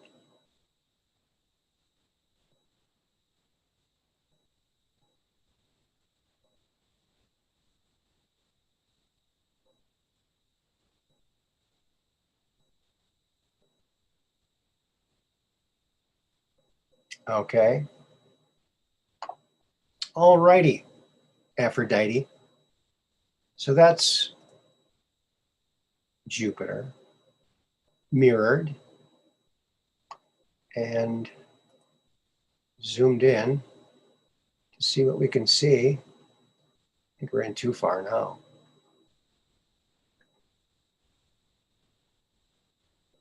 There's a little, looks like a little cat right here, a little cat head. There's the eyes, nose, mouth, or maybe it's a dog. Yeah. You can see organic things in other organic things. So that's why you can see animals and people in clouds, because cloud is a natural organic thing and people and animals are natural organic things. So you can often see organic natural things in other organic natural things. That's my assertion. It's my observation. So this is very pretty. I mean, the colors are just fantastic. I mean, you couldn't ask for anything more from a planet, right?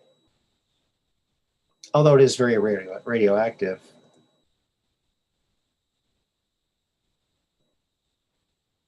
Big soldier on top. Now we see Baby Yoda. All right. Yeah, you can see, I mean, I've spent so much time looking at some of these things. It's very calming to look at these. Very therapeutic.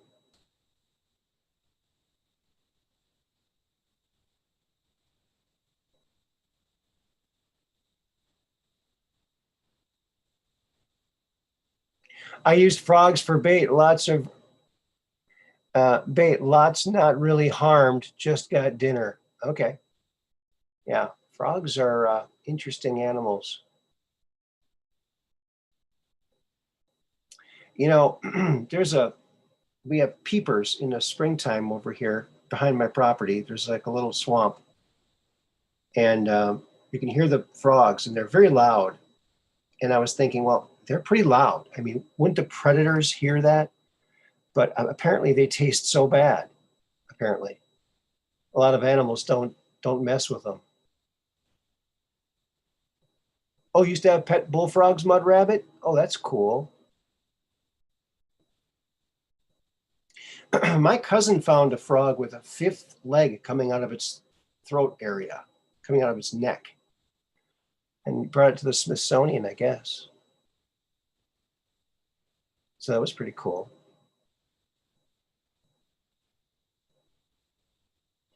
I was thinking of one of his hopped up cars from the 60s and 70s, Rod of Aaron. Yeah.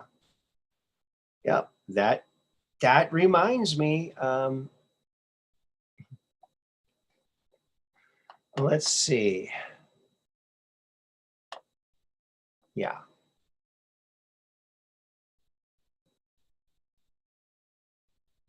A Rod of Aaron. Oh, you want to see a Rod of Aaron? My first drivable car, otherwise known as the Ratmobile. Do you want to see that?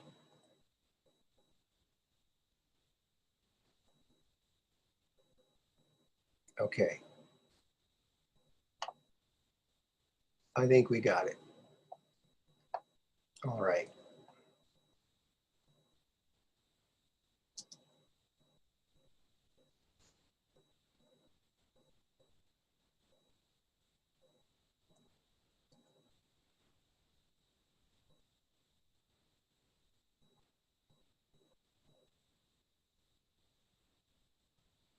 Okay. Yeah. All right. I'll be able to show you two of my rods. That sounds odd. Odd rod. Odd rods were popular stickers back in the day. So okay, let's check this out, shall we? Gotta stop showing that, and we'll go to the Ratmobile. The Ratmobile. Yes, my first car, one of the rods of Aaron. And this is a Polaroid, so it's a little cracked up, but as you can see, it's a 1960 AMC Rambler. I paid $40 for it. It wasn't running when I bought it. I bought a new battery for it, and it started right up. It had been sitting for like 4 years in someone's backyard with the back window down, so kind of smelled like a swamp, but I put lemon stick-ups in there, so it smelled like a lemon factory. push button transmission, fully reclining bench seat, which they build as the travel bed, which, you know, was kind of cool, I gotta say. So I painted flames on it, painted it black, painted some murals on it, and lightning bolts in the back. Of course, those were inspired by the movie Grease, okay? That's the Ratmobile. I was driving that around, and the shift is on the dash on the left-hand side, left of the wheel on the dashboard. Yeah, buttons that you push. And for park, you had to pull up this lever in the bottom on the left, right under where the lit up transmission buttons were. When you turn the lights on, they lit up. They were backlit. It was very cool.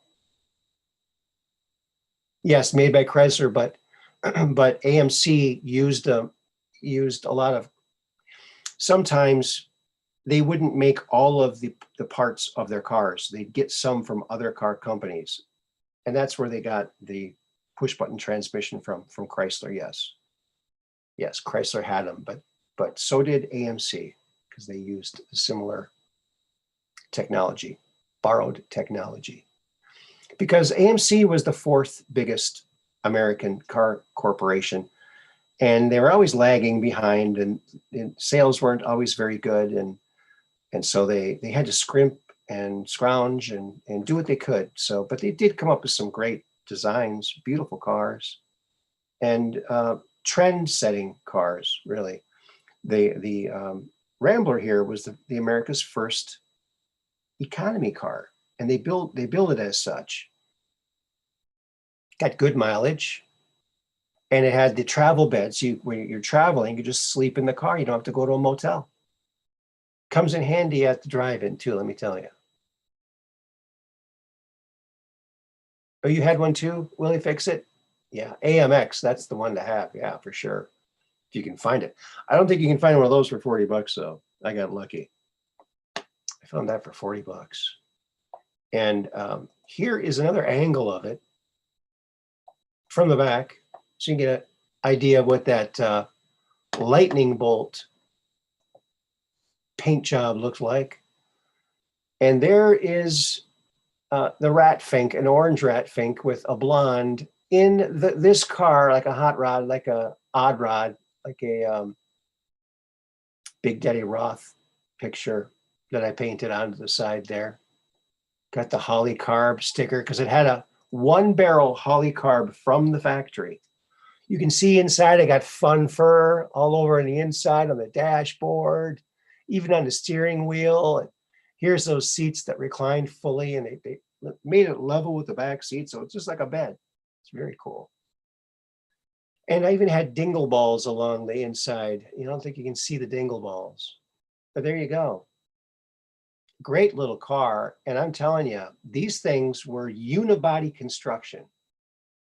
And the metal was so thick, there was no rust anywhere in this car. And it was 1978, so it was 1960. 1978, no rust, not even starting anywhere. The metal was so thick, like a tank. It was a unibody, which means there was no frame. And they used the bending and crimping of the metal in making the whole thing to form the chassis. It makes it much more strong, because a lot of times in the old days with the old cars with the chassis and axles and frames, in an accident, the body would come loose from the frame and it wouldn't be good. So the unibody construction, now AMC started the unibody, I believe, in 1948, okay? 1948, and the other car companies didn't start doing unibody construction until what, the 70s? Or maybe the early 80s? No, I think GM had a partial frame, but they're all unibody now. There's no, I think trucks still have frames. But if you go to the demo derby, the demolition derby, and you see trucks do not fare well in accidents, folks.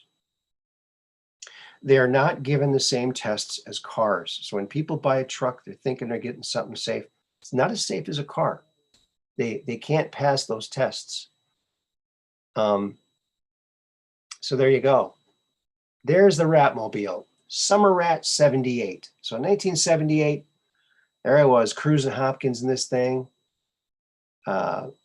cruising around in Minnesota, flying all over town in this baby. Yeah, very cool car. Cool, cool, cool car. So that's one of Aaron's rods. There you go.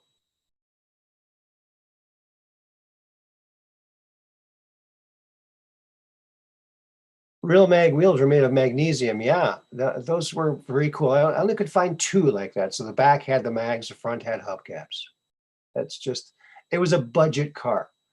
I mean, I painted it with spray cans and masking tape. I probably spent more money on spray paint and masking tape than I did on the spray paint. If you can't dodge it, ram it. Yeah, there you go. Will he fix it? Yeah, I grew up in a Chevy family, so Ford was always stood for found on road dead or fixed or repaired daily. But Ford actually does build good cars. So does Chevy. They both do. Hello, Special K.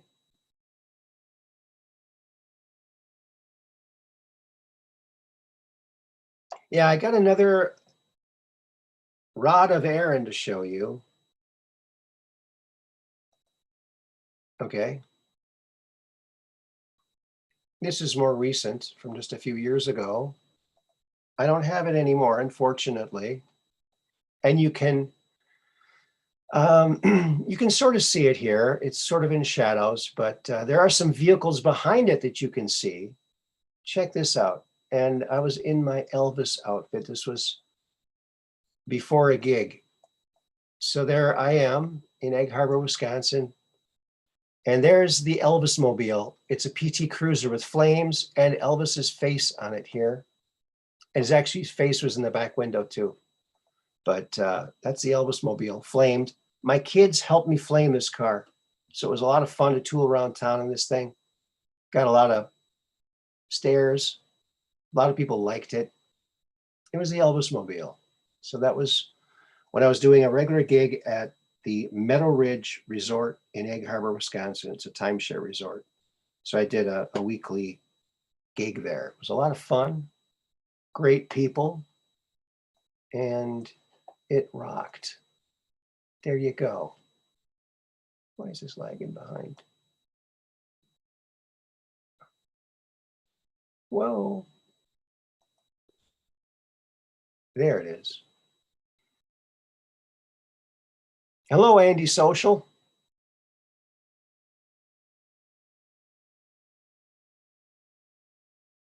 Uh-oh, I started something. Sorry. Yep. Uh-oh. There you go.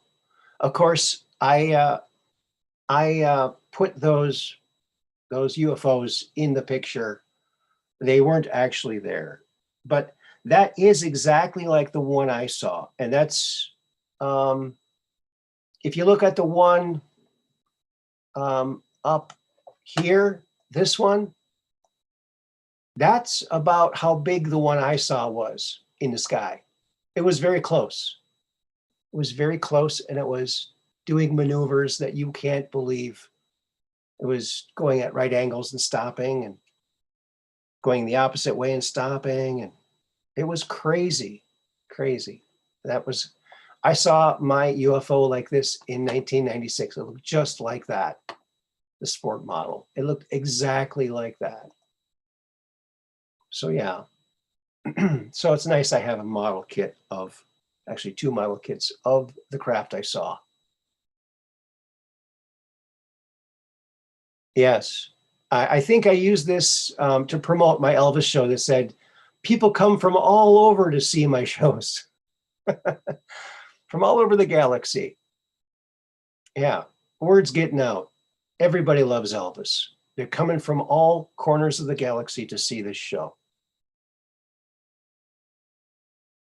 Now that's a hairy chest you're sporting. Yeah, what's funny? When my kids were younger, um, we'd watch movies, and one of the movies we watched, it was a silly movie, was Austin Powers. Okay, so one time I was in the kitchen, I was doing something, maybe working on my computer or something, and I had like the top button of my shirt buttoned down, unbuttoned, and my daughter goes, Daddy, your Austin Powers is showing." My chest hair was showing. My Austin Powers. Daddy, your Austin Powers is showing. Oh man, I laughed so hard. That was so funny. What a funny movie that was. Yeah.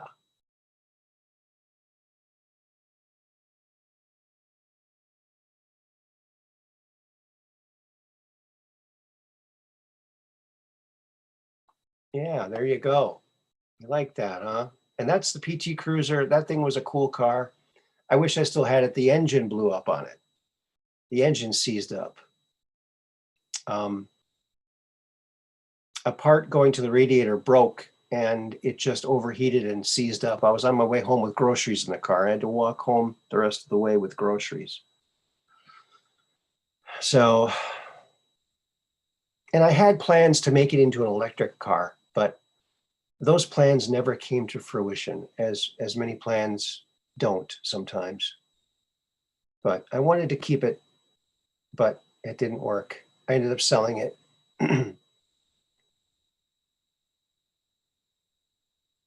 There you go. My Austin Powers is showing there.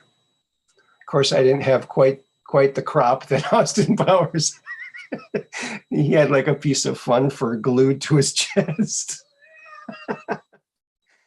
Oh God, that movie was so funny.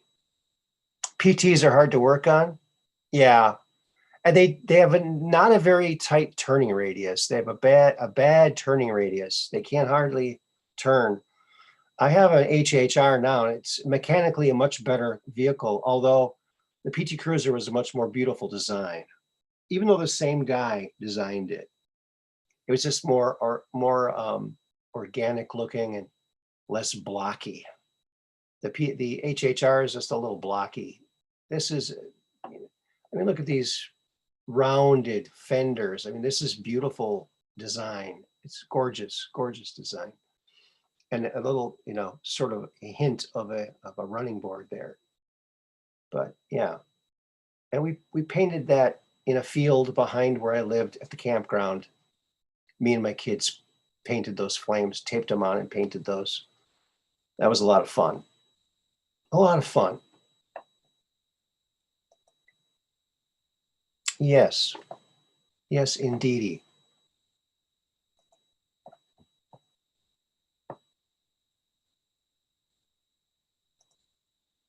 Yes, indeed.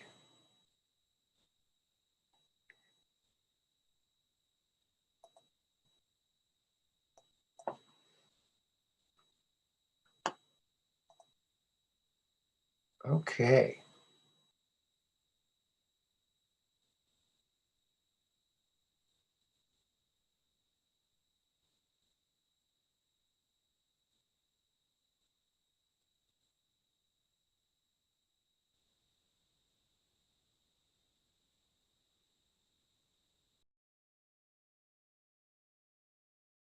Of Jupiter. It's my favorite planet to do things with because it's just quite awesome. And I might have shown this on a previous episode, but check this one out. Isn't this fantastic? Look at that thing. It's just gleaming, gleaming. 58 Apache Fleet Side. Wow. My 69.5 Roadrunner 440. Whoa, Willie, fix it. That's awesome. That is awesome. Incredible. Incredible. So what do you think of that? There's Jupiter again, or Juniper, whatever you want to call it. It looks like a Fabergé egg. Yes, Matt Posh, it certainly does.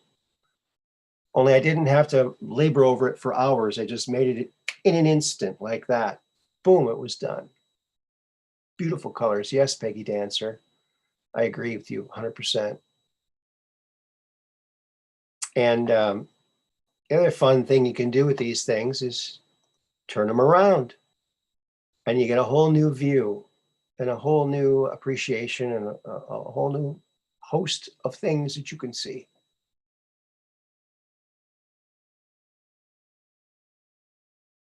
We're going to have to fuzz this a little bit so it's not so pixelated.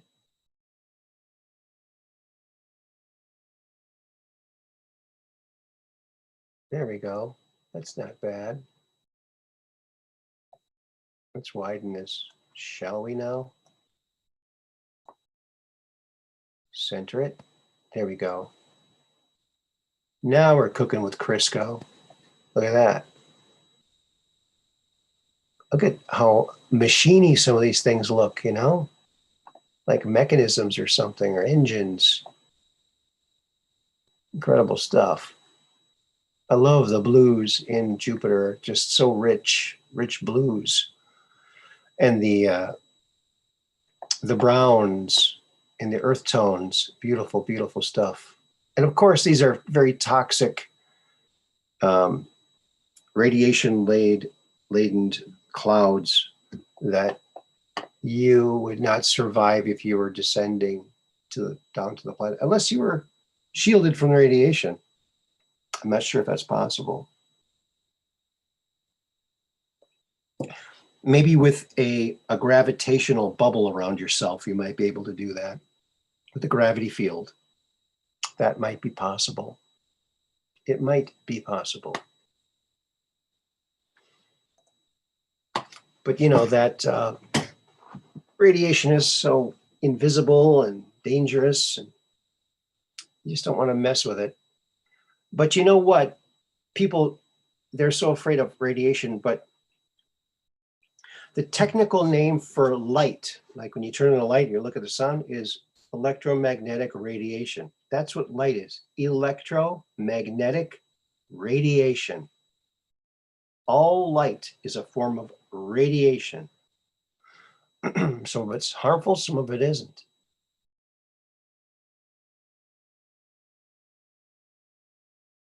That does look cool. How do you do those? Is it colored already? Or yes, well, I take a single picture of something, in this case, a picture of Jupiter. And then I put it into my art program, Inkscape, and I duplicate it. I make another copy of it. Then I reverse that copy, make it like a mirrored image of it. Then I halftone it. And then I slide it back and forth and get these beautiful images. That's how I do it. It's very cool. It's very fun. And very quick, actually. You can make a lot of these in a short period of time.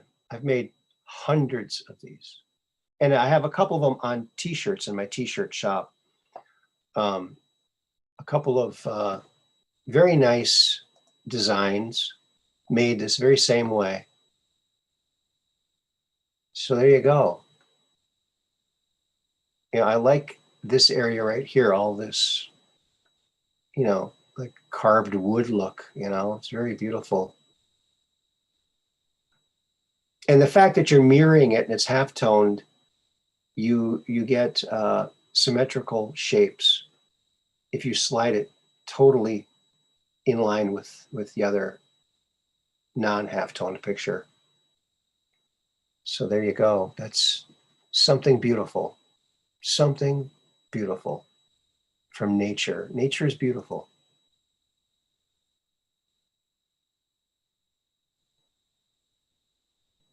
Oh, Austin. E. Doc Smith's space travelers in his sci-fi stories are protected by etheric shields, but he was a little vague on how that worked.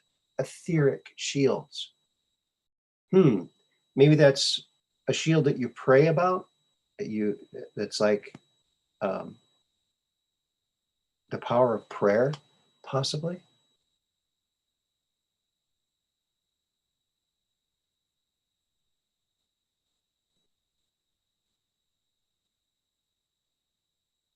Yeah, so there you go. Isn't that something?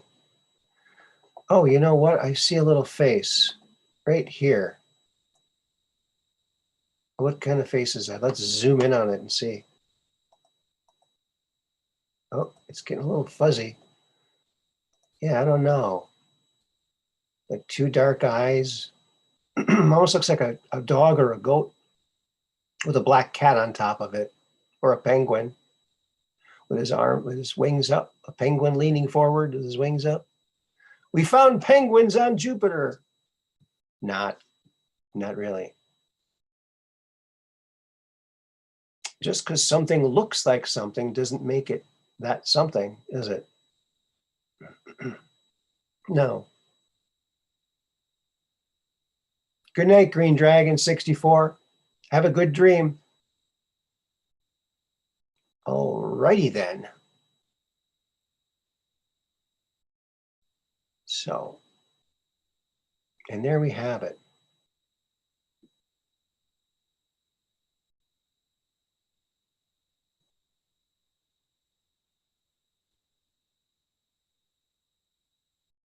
Yeah. Looks like an alien.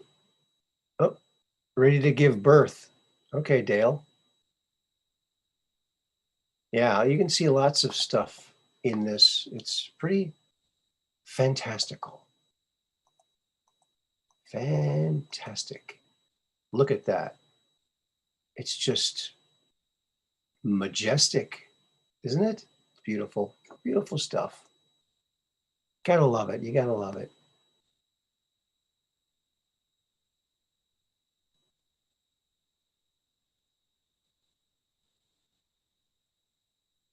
Antisocial. Oh, Jackie Gleason. You see that face in there?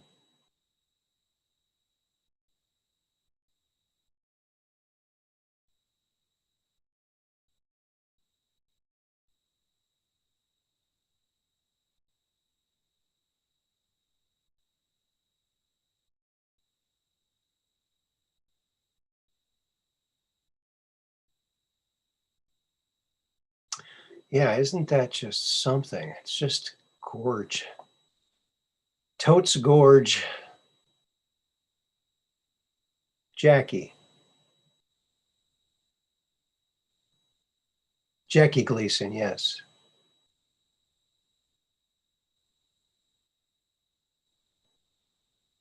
Yeah, Jackie Gleason was pretty cool. Now he he apparently was invited someplace to an Air Force base by Nixon, and he brought him down to this underground part of the base, and he showed him aliens and alien craft, and he was crying. He was crying that they were keeping this secret and that this was known, and Jackie Gleason was very moved by this. So that's kind of a rumor. I'm not sure if there's any substantial evidence that actually happened, but it's rumored that happened, and I could see it happening, possibly. I see a skull and butterflies, but that's me. Yeah, it's like a Rorschach, isn't it? It really is, and I think these could be used by psychologists for sure to find things, to look for things. So those little ink blot things. He has house built in the shape of a landed UFO. That's pretty cool. You can't get your house mixed up there, huh?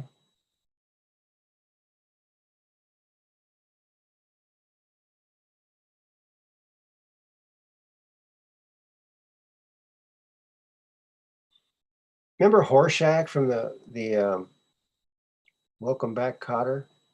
Maybe they should give Horshack a Rorschach. Wouldn't that be funny?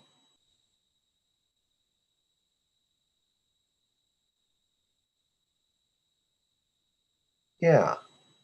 So that's that. Jupiter.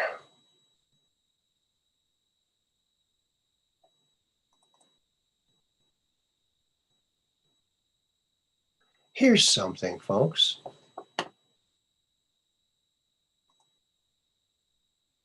Something I created a while ago. And I even had this as a t-shirt for a while on Teespring, but Teespring took down my shops. I think they're a little bit too woke for my stuff, but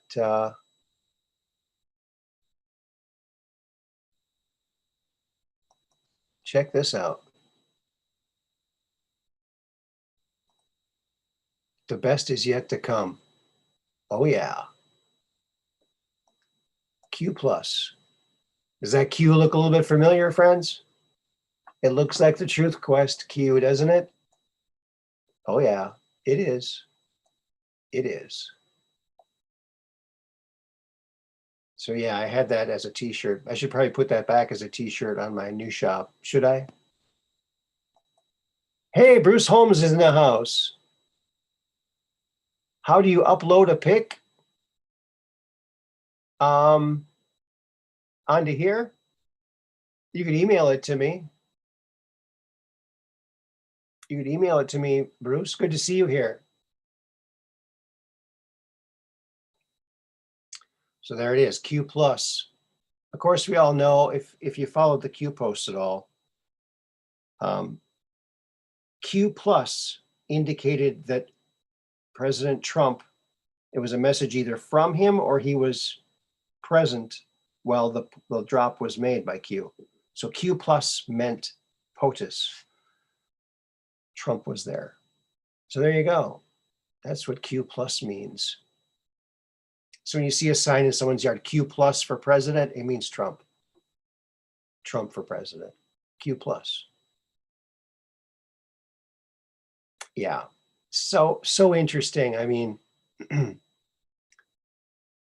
all those Q posts and all that information, the highest intelligence ever given to the public,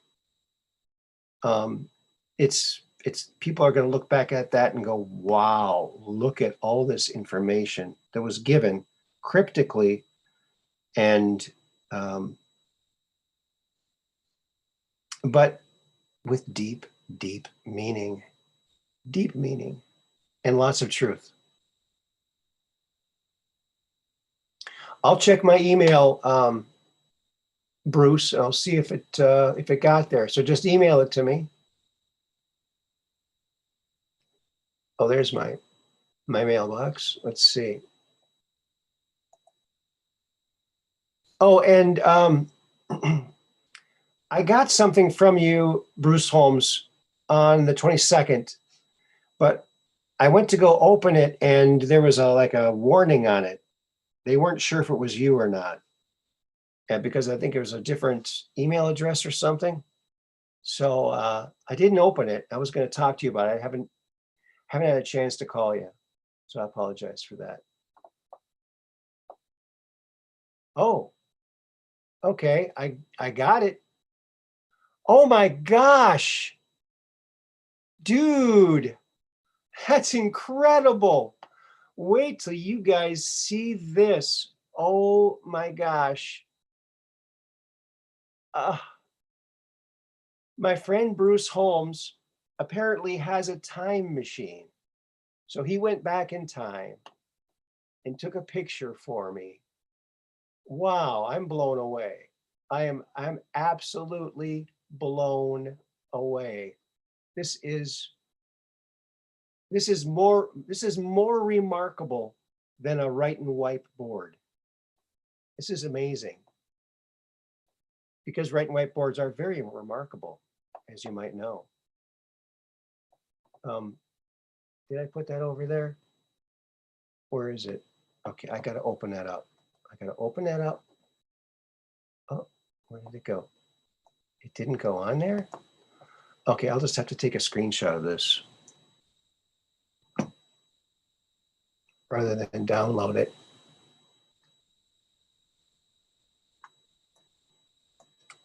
Uh-oh, it didn't. It's not screenshotting. Open with. Something's weird. Okay. Uh-oh, my computer is freezing again. Oh no. It happened again, friends. Oh, there it is. Good. I'll have to close this. Thank you, Bruce Holmes. We're having a freeze up again. We're having a freeze up. Okay. Here we go. Did that open? I hope it opened. I hope this opened because I want to show you this. If my computer was going at normal speed, I would have already had it up there. But it's lagging behind, friends. There we go. So now we'll see. Uh-oh.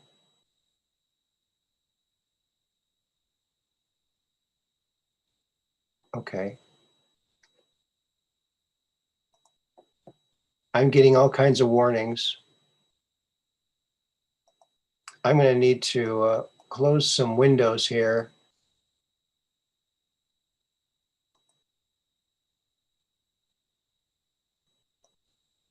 And maybe this will help.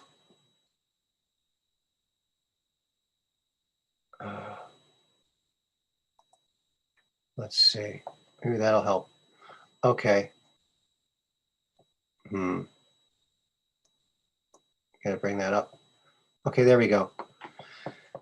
Bear with me. Now, that doesn't mean that there's a bear with me. That means just hang tight with me here. Bear with me. It doesn't mean that there's an actual grizzly bear here. Yeah. Okay. Low system resources may affect your audio quality. Try closing some applications to improve performance. Well, I've only got 3 applications open. Those are the only ones, the ones I need. So, so we're doing the best we can here, folks.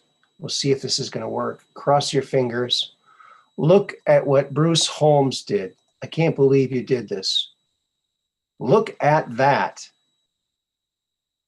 He went back in time and took a picture of the Ratmobile. So you see it without all the cracks of the Polaroid, and it's evened out. The reason I took it at that angle was because it was a Polaroid camera. And I wanted the picture, the image of the car to be as big as I could make it. And I had to tilt it so that the 2 ends of the car were in the corners so I could get a bigger image. But wow, you did a great job, Bruce. I'm very impressed.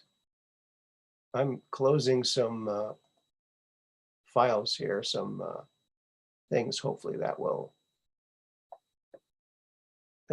alleviate some of the problems here.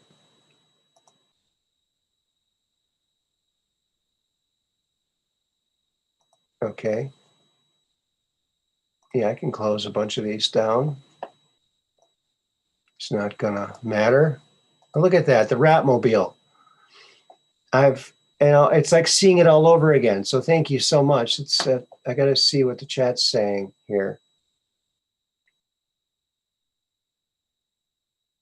Yeah, Bruce Holmes is a good Photoshopper.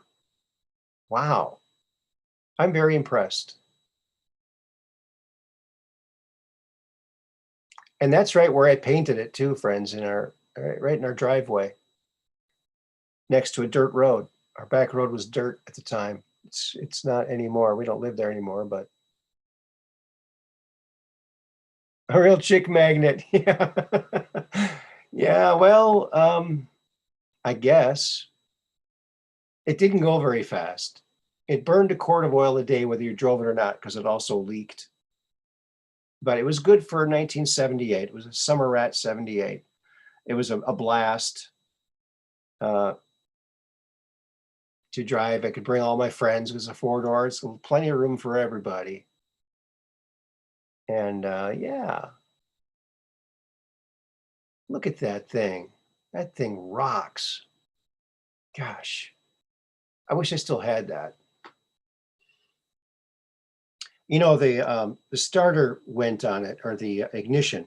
So I had to, towards the end, I had to jump it with a screwdriver. I jumped the solenoid to the starter. You know, connect the two with the holding on to the plastic part of the screwdriver, else you get shocked. And there was gas flowing out of the carburetor onto the hot manifold. I thought, that's weird. I wonder why it doesn't start on fire. And it started on fire. Hello, Bruce Holmes. Hey, man, I just wanted to say, I did it for you. That I just wanted to. Thanks. Thank you. That's amazing. Photoshop, I'm assuming. Oh yeah, I just kind of turned it on for a second, and I saw it, and I thought, well, I should at least straighten it out and get rid of those cracks, and then I made the driveway bigger, and the usual stuff. Wow, that's incredible. That is incredible. I mean, I was shocked when I looked at it. When I first opened it up, I know that's why I didn't say anything. I wanted you to have the full impact. You did that on the fly. You did that on the fly that quickly, huh? Wow, that's spectacular. You deserve good things. Well, thanks. So I'm glad you thought it was good. I think it's great. Yeah, that was a great car. Man, I loved that car. It was awesome. That's the car I drove. It's funny because go ahead. When you brought up the idea of a Rambler,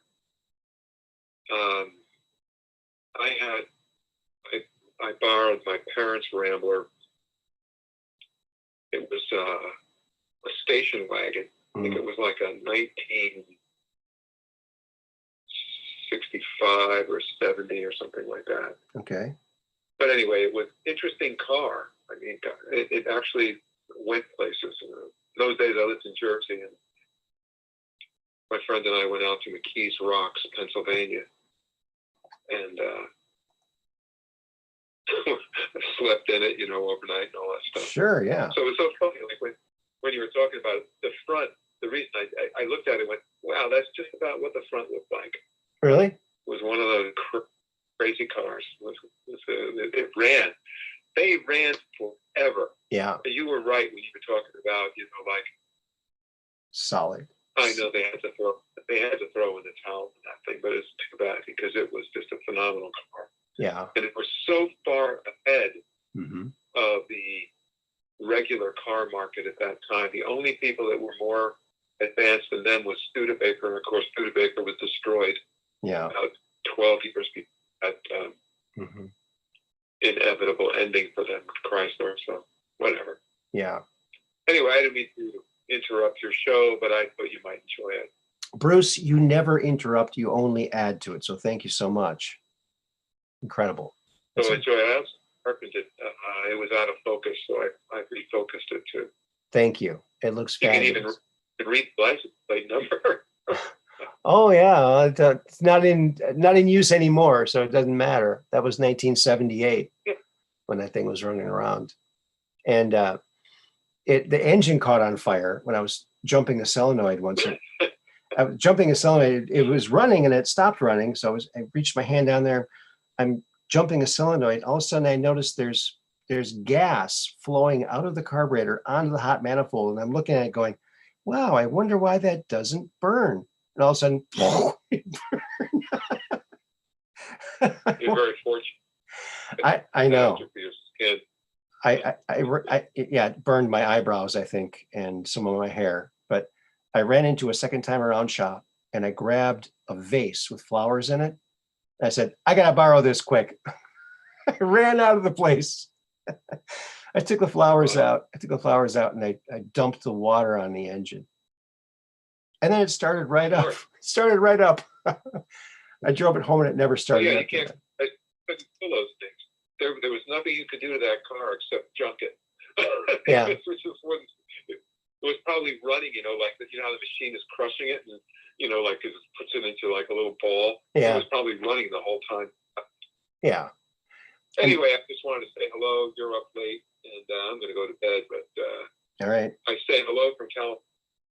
It was 71 and sunny today. I just wanted to say that. Well, it was 6 degrees, but not really 6 degrees because it felt like -14. So it was pretty lovely. Very lovely. This is a tough time of the year. Very tough time. Yeah. I was thinking the other day, they expect some kind of a big snow event out there coming soon for most of the eastern seaboard. Really? I was thinking I think in 1971, it was 71. Okay. I was on my way to a gig. We were doing a gig in New York State. So it was going to be like about 200 miles. Started snowing in the morning. And by the time we got going, there was about 6 or 7 inches of snow, and we decided to go in my friend's Volkswagen bus because at least we figured we might be able to get there. Oh no! No heat. No heat. The story. The bottom line is, that's right. Yeah. When we got there, only the band showed up. Nobody else could get there. Oh. So here we are. Like we went all the way up there, and then the bride and groom showed up, and I said, "What do you want us to do?" And she said, "I want you to play. It's my wedding." But all of us, we took our stuff out and we played for like 2 or 3 hours. And I think a couple bridesmaids and a couple of people showed up, and that was it. Wow. And then they paid for everything. They paid for the place we were staying in. We just had a great time. And boy, it was that brutal ride up there. I think it took us 7 hours to go someplace would normally take 2. Unbelievable. Wow. But Anyway. That reminds me of a gig I had years ago in Minnesota, and I was driving from here. It's like a 7 or 8 hour drive. And my mom called me in the morning and she said, or the day before, and she said, there's going to be a big snowstorm here. You better make sure that they're canceling everything here in the Minnesota area, Minneapolis area. So you might want to call and check and see if they're going to. He goes, no, nothing can stop this. It was some business party or something. I was driving my Fiero, and I was passing trucks in the ditch, 4-wheel drives in a ditch, and all these things. I got there, and I was the only one making tracks into the driveway. And like, holy crap. That jerk. He told me I spent like 6 or 7 hours driving. He ended up paying me half of what I was supposed to get. So, so you were luckier than I was. Well, I only said it for one reason, and that was because it was the last week of February. Oh. So in other words, supposed to be like, this doesn't happen. You know what I mean? Right. Beware, this is just the last week of January, so who knows how far this snowstorm can go. Well, anyway, Prince is from Minnesota. Prince is from Minnesota, and he had a song called "Sometimes It Snows in April," and it does. Sometimes it does snow in April. So I know you're ready to go. Okay, I'll add. Yeah, go ahead. No, I'll add one to that story. Okay. So my wife and I are in Switzerland, and we had been there from like February until August. So no matter what day it was cold, and the snow. I don't know if you've ever seen snow like this, but you know how high a telephone pole is. Oh yeah. So, all right. So the telephone pole kind of stuck out for about 4 feet at the top. Oh my. That's all. The rest of it was all. Oh my. And then behind it, the snow kept going up way above the snow. So that was the way it was on the street. This is going on. And then slowly but surely, it's melting. We were in the Alps, and we were about 9,500 feet. So finally, it was like July, and it was great. There were flowers. It was beautiful. We were out taking a walk, but then it got cloudy. So we went inside. This was July 3rd. July 4th, I wake up. There's like 2 feet of snow. And the flowers are blue outside of the snow. Oh, no. Wow. I guess nature was used to this, but we weren't. Right. So I looked at my wife and I said, July 4th. And it's snowing. Of course, July 4th doesn't mean anything there. That was not their holiday, but it was mine. Mm-hmm. And I'll never forget that. Wow. And that was back in 1975. And all I ever think about sometimes is no matter how bad it gets, I know that I'm assuming that on July 4th it will not be snowing. Anyway, Wow. That's my final thought for the evening. Okay. Well, thank you so much for calling in. I really appreciate it, Bruce. All right. Sorry that I think it's printable. I think it could print it pretty well. Talk to you later. All right. Thanks. Thanks a lot. I really appreciate it. Bye-bye. Bye. Well, what a treat. Our friend Bruce Holmes again. Check out his books at Timeless Voyager Press, and check out his podcast, Timeless Voyager Podcast with Bruce Holmes. Holmes without the E. And you'll be amazed. He did interviews with so many people. He's got these archive shows. He's going to start a new show too.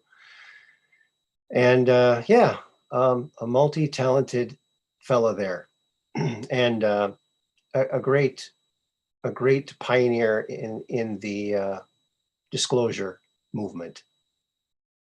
He mentioned 1975 in a snowstorm. Now, I was delivering papers in 1975. I was a paper boy, and we had a snowstorm there, and it was called the Great Storm of 75. What it became known as the Great Storm of 75. And I had to put my Sunday papers on I usually had a cart that I would roll them in, and that was not going to work because the plows hadn't been through and the snow was very deep. So I put them on a sled and I pulled them on a sled. And boy, neither rain nor sleet nor snow stopped me. I mean, I don't think there was any mail that day, but people got their papers before they woke up that day, thanks to me. Yeah, it was something else, man. Snow means money in my book. You must be plowing. Oh, okay. Check my email. Okay, I'm sorry. I must not have seen that. Yeah, a lot of times when I'm talking to someone, I won't look at the chat because I really can't, because I'll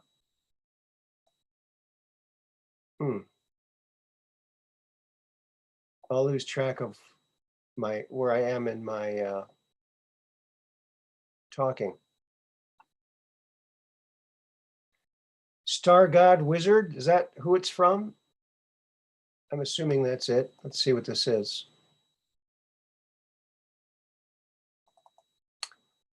Oh, I'm not sure if it's going to open, friends, because it's my computer's really slow.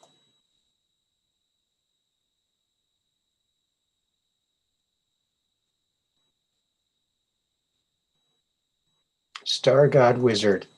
I'm trying to open it, but it's not opening. Excuse me. Gotta drink water. My throat's scratchy.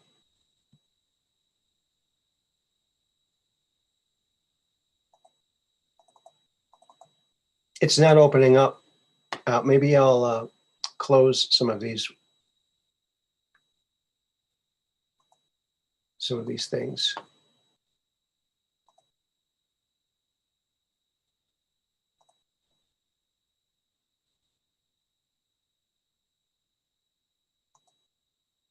Okay, let's see if it'll work now.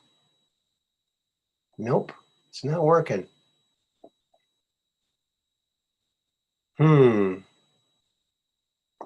I'll close some more of these things and see if I can free up some more space here. Yeah, we've seen these. We don't need these hanging around anymore. I didn't show that one, but that's okay. Oh, oh, this too. I'll get rid of that. And let's see if it'll work now. Is it going to work?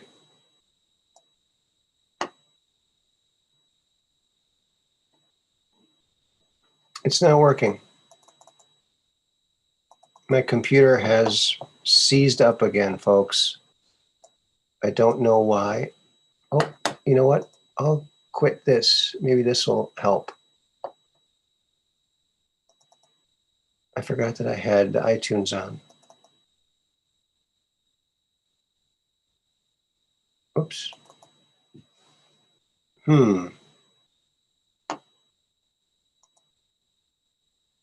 I hit refresh. I'm trying. I'm trying here. Doing the best I can.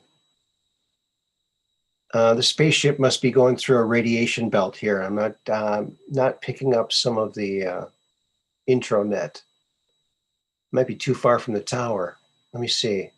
I'll try it again.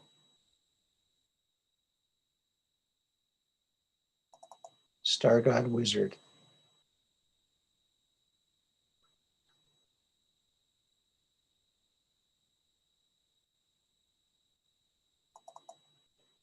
Okay, I keep clicking on it and it's not opening up for some reason, folks. And I apologize. Wait a minute. Something's happening. I'll try it again.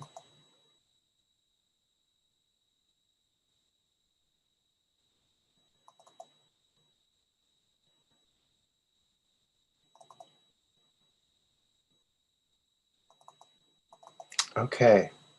It's not coming through. Oh, that's not good. I'll close this. Maybe that will help. I'll close as many of these things as I can.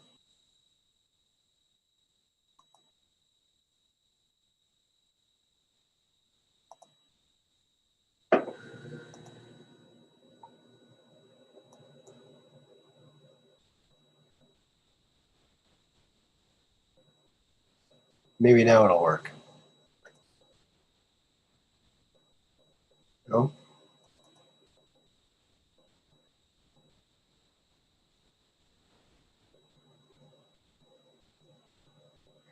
Okay. I think I got something from Combat Carl too.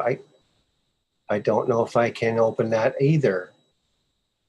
I'm unable to open anything, folks. I've reached the end of my ability to compute, apparently. Oh, wait a minute. Something just happened, I think.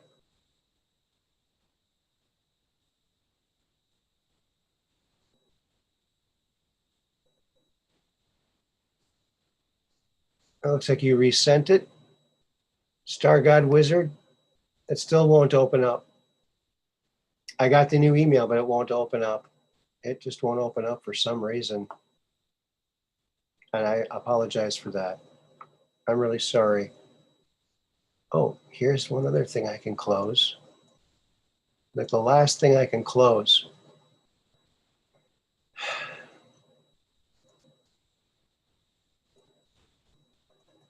Okay, well, Star God Wizard and Carl, I'm going to have to open those off the air, and I'll address those on the next show on Friday. How's that sound?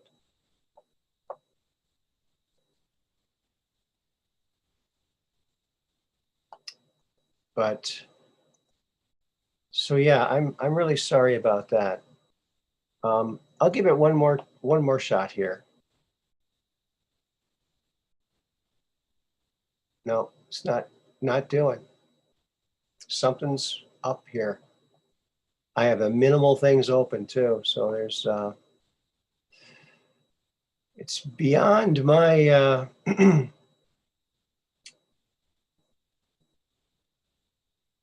beyond my capabilities of doing anything about it. I can't do anything about this, folks. It just won't do it. I keep clicking and it won't do it. And I've closed everything I can possibly close. So I'm going to have to do a major cleanup on this thing. That's 2 shows in a row. I've had glitches. Thankfully, this time it wasn't as bad as last time because I did clean it up a bit. I need to clean it up some more. I need to get a new computer. So that's just going to have to happen at some point. I'll have to get a new computer, a used one. I always buy used ones. So it's still not opening, folks. I apologize. Sounds great. Oh, you'll send it to my Facebook? Okay.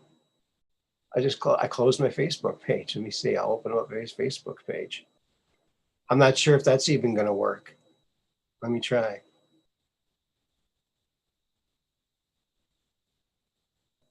Oh, it worked. Are you my friend on Facebook? I'm under Aaron Moriarity. Moriarity.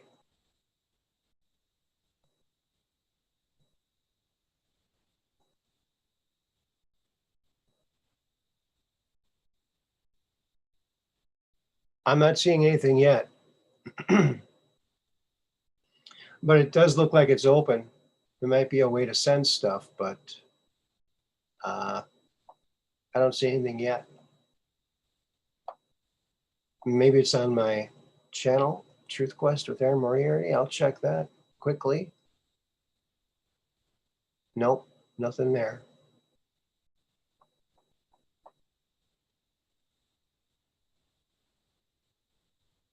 So there you go.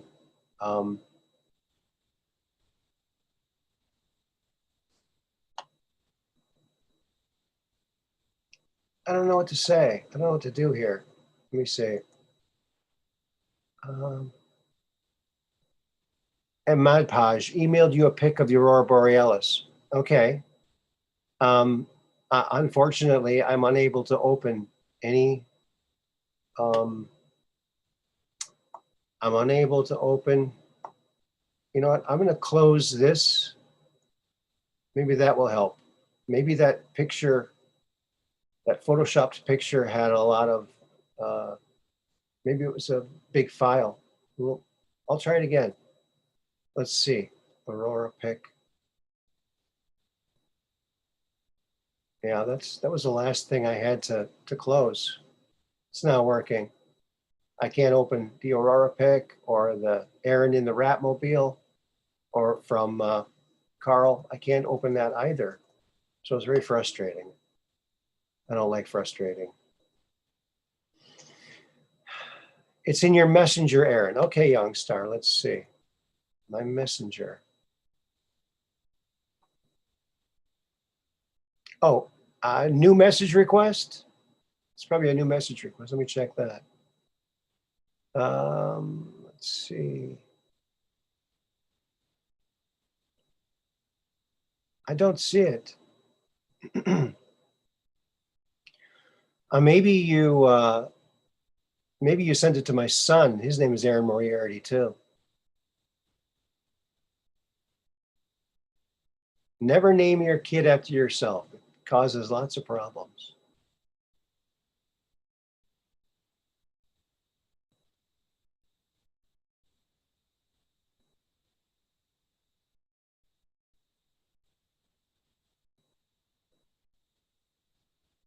Maybe this is it. No, that doesn't look like anything. I don't know who that was.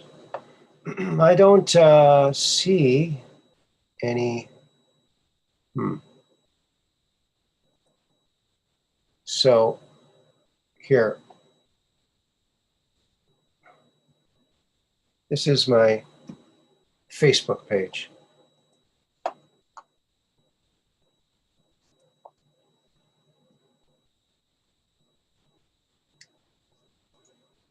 I think that goes to my Facebook page. Try that. It's in. I didn't see anything in my messenger, young star. I think you sent it to the wrong Aaron Moriarity. There's a couple of us out there. I'm checking my messenger. Let me refresh. I'll refresh it and then check my messenger again. And what name would you be under that? Let's see.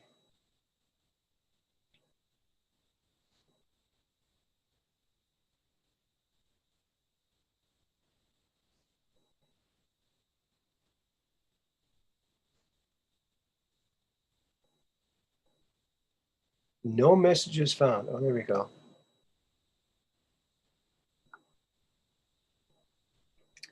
A new message request. Let's see if it's in this now. Instagram user? No, that's from 9 weeks ago, 11 weeks ago, 7 weeks ago, 1 week ago. No.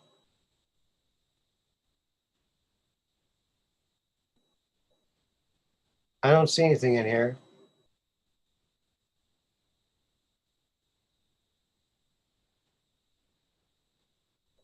I'm looking. I'm a-looking.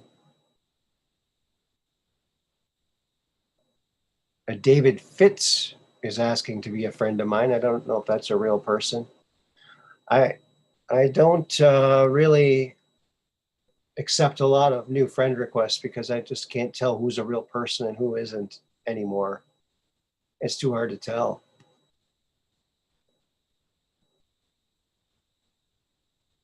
Well,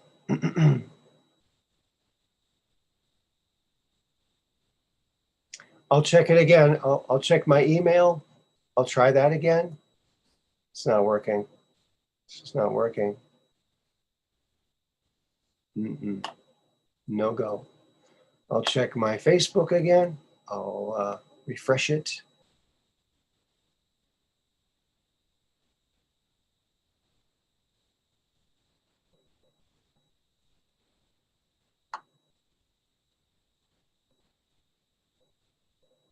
Oh, maybe this is it.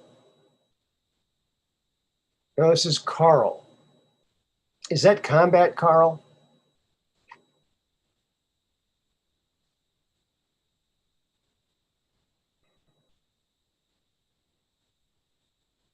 It looks like it is. Is that Combat Carl? Yeah, it is. Okay. All right. Confirm request. I won't dox you because I know your last name now. Okay.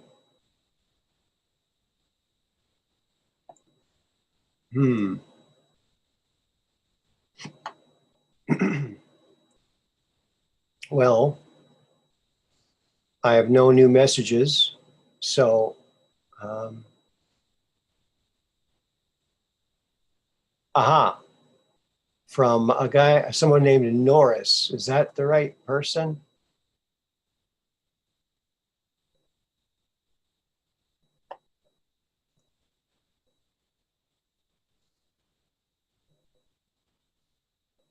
Okay.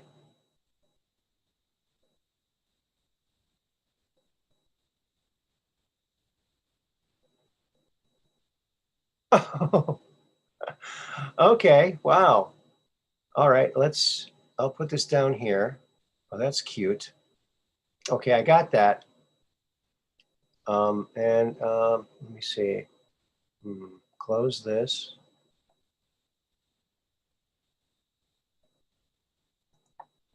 Thank you. All right. Now I message you, Norris. Let's see. So now I can see if I can put it up on screen here.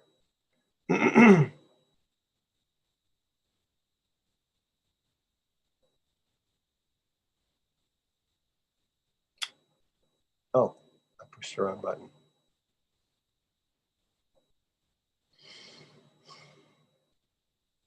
Okay. Where is it? Oh, I got nothing to share. It's not open. I gotta open it. It's on my desktop. Where did I put it?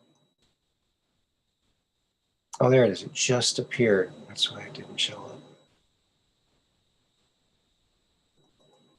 Okay. I'm sorry this took so long, friends. There it is. Okay. Now we can do it. Now we can do it.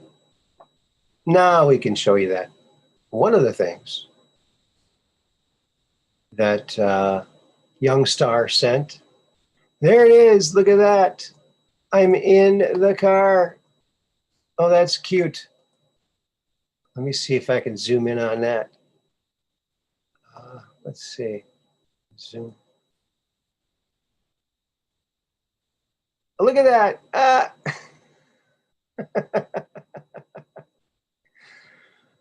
Yeah, I love that. Okay.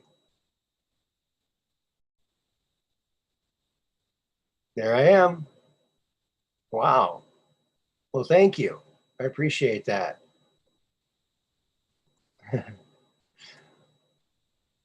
Rittenhouse Dream Car. Yeah, there you go. I got some of the messages there too. So was that you, Carl, that I just friended too? Yeah.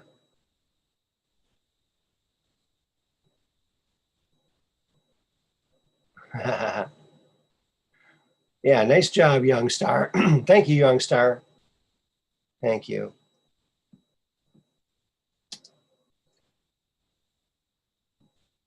All right. That rocks, huh? There you go. There's that.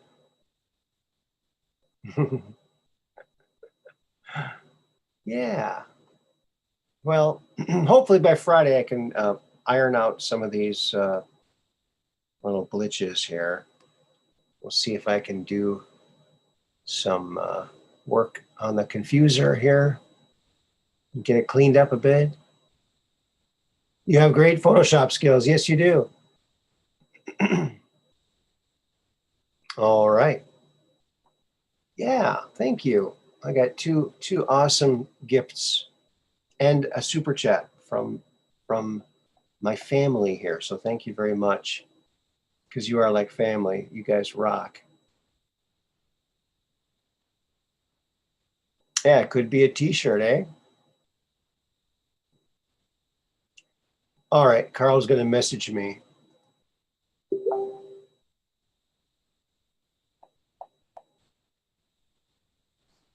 All right.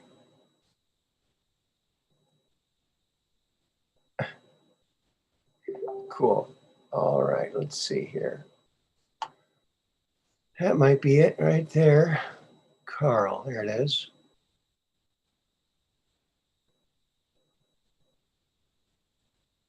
Yes, I knew that was you. I kind of had a feeling that was you, Carl. Cool.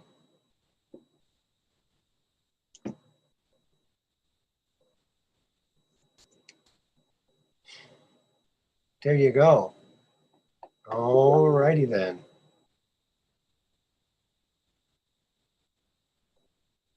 Oh yeah, that thrivemovement.com. Yeah, I've seen that. I'll watch that. Yeah, I think I've seen that movie. That's with that guy. I can't remember his name, but he has nice graphics and everything. Yeah, I'll check that out if it's the same movie. Either way, I'll let you know. I will let you know. All right. Awesome show tonight. Well, thank you, Special K. I really appreciate that. Thank you very much. Thank you very, very much. Your brain is faster than your keyboard. Yeah, I think we all have that problem.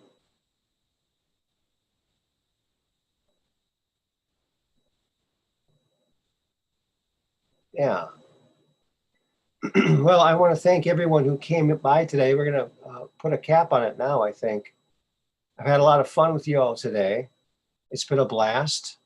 It's a great way to spend a Wednesday night. Very cool. Very, very cool. And I want to thank each and every one of you for tuning in, for liking, for sharing, and for telling all your friends about the Truth Quest. So we'll see you on Friday. Remember, Mondays, Wednesdays, and Friday nights. Friday nights, sometimes they go on a little later than usual, but we'll see. Hopefully, I can get on a little earlier. We'll see what happens. We will see. I like to wait until Red Pill's done, but sometimes I have to get started before he's done. So we'll see how it goes on Friday. And we'll have some great things to show you, some awesome things to talk about. And we're moving along, plugging along here, and we're going to get at full disclosure eventually. It's one little thing at a time. So how do you know you're on the Truth Quest? Because we're just around range of strange, where the outrageous is contagious, and the paranormal is the new normal. That's how you know you're at the Truth Quest. And I want to thank each and every one of you and our super chatter tonight, Catherine Weiss, the superstar tonight, for super chatting. Thank you so very much. That really, really helps. And maybe Friday, if we get couple more super chats, we can give away a book or two. Let's see how it goes. And we'll see you all Friday night. And thanks for coming along on the Spaceship Truth Quest. You're the Truth Questers, and you guys rock. So keep your cameras and your phones pointed to the sky. Be ready to take that picture of that UFO so you can come on to the Truth Quest and talk about it. Until then, peace in.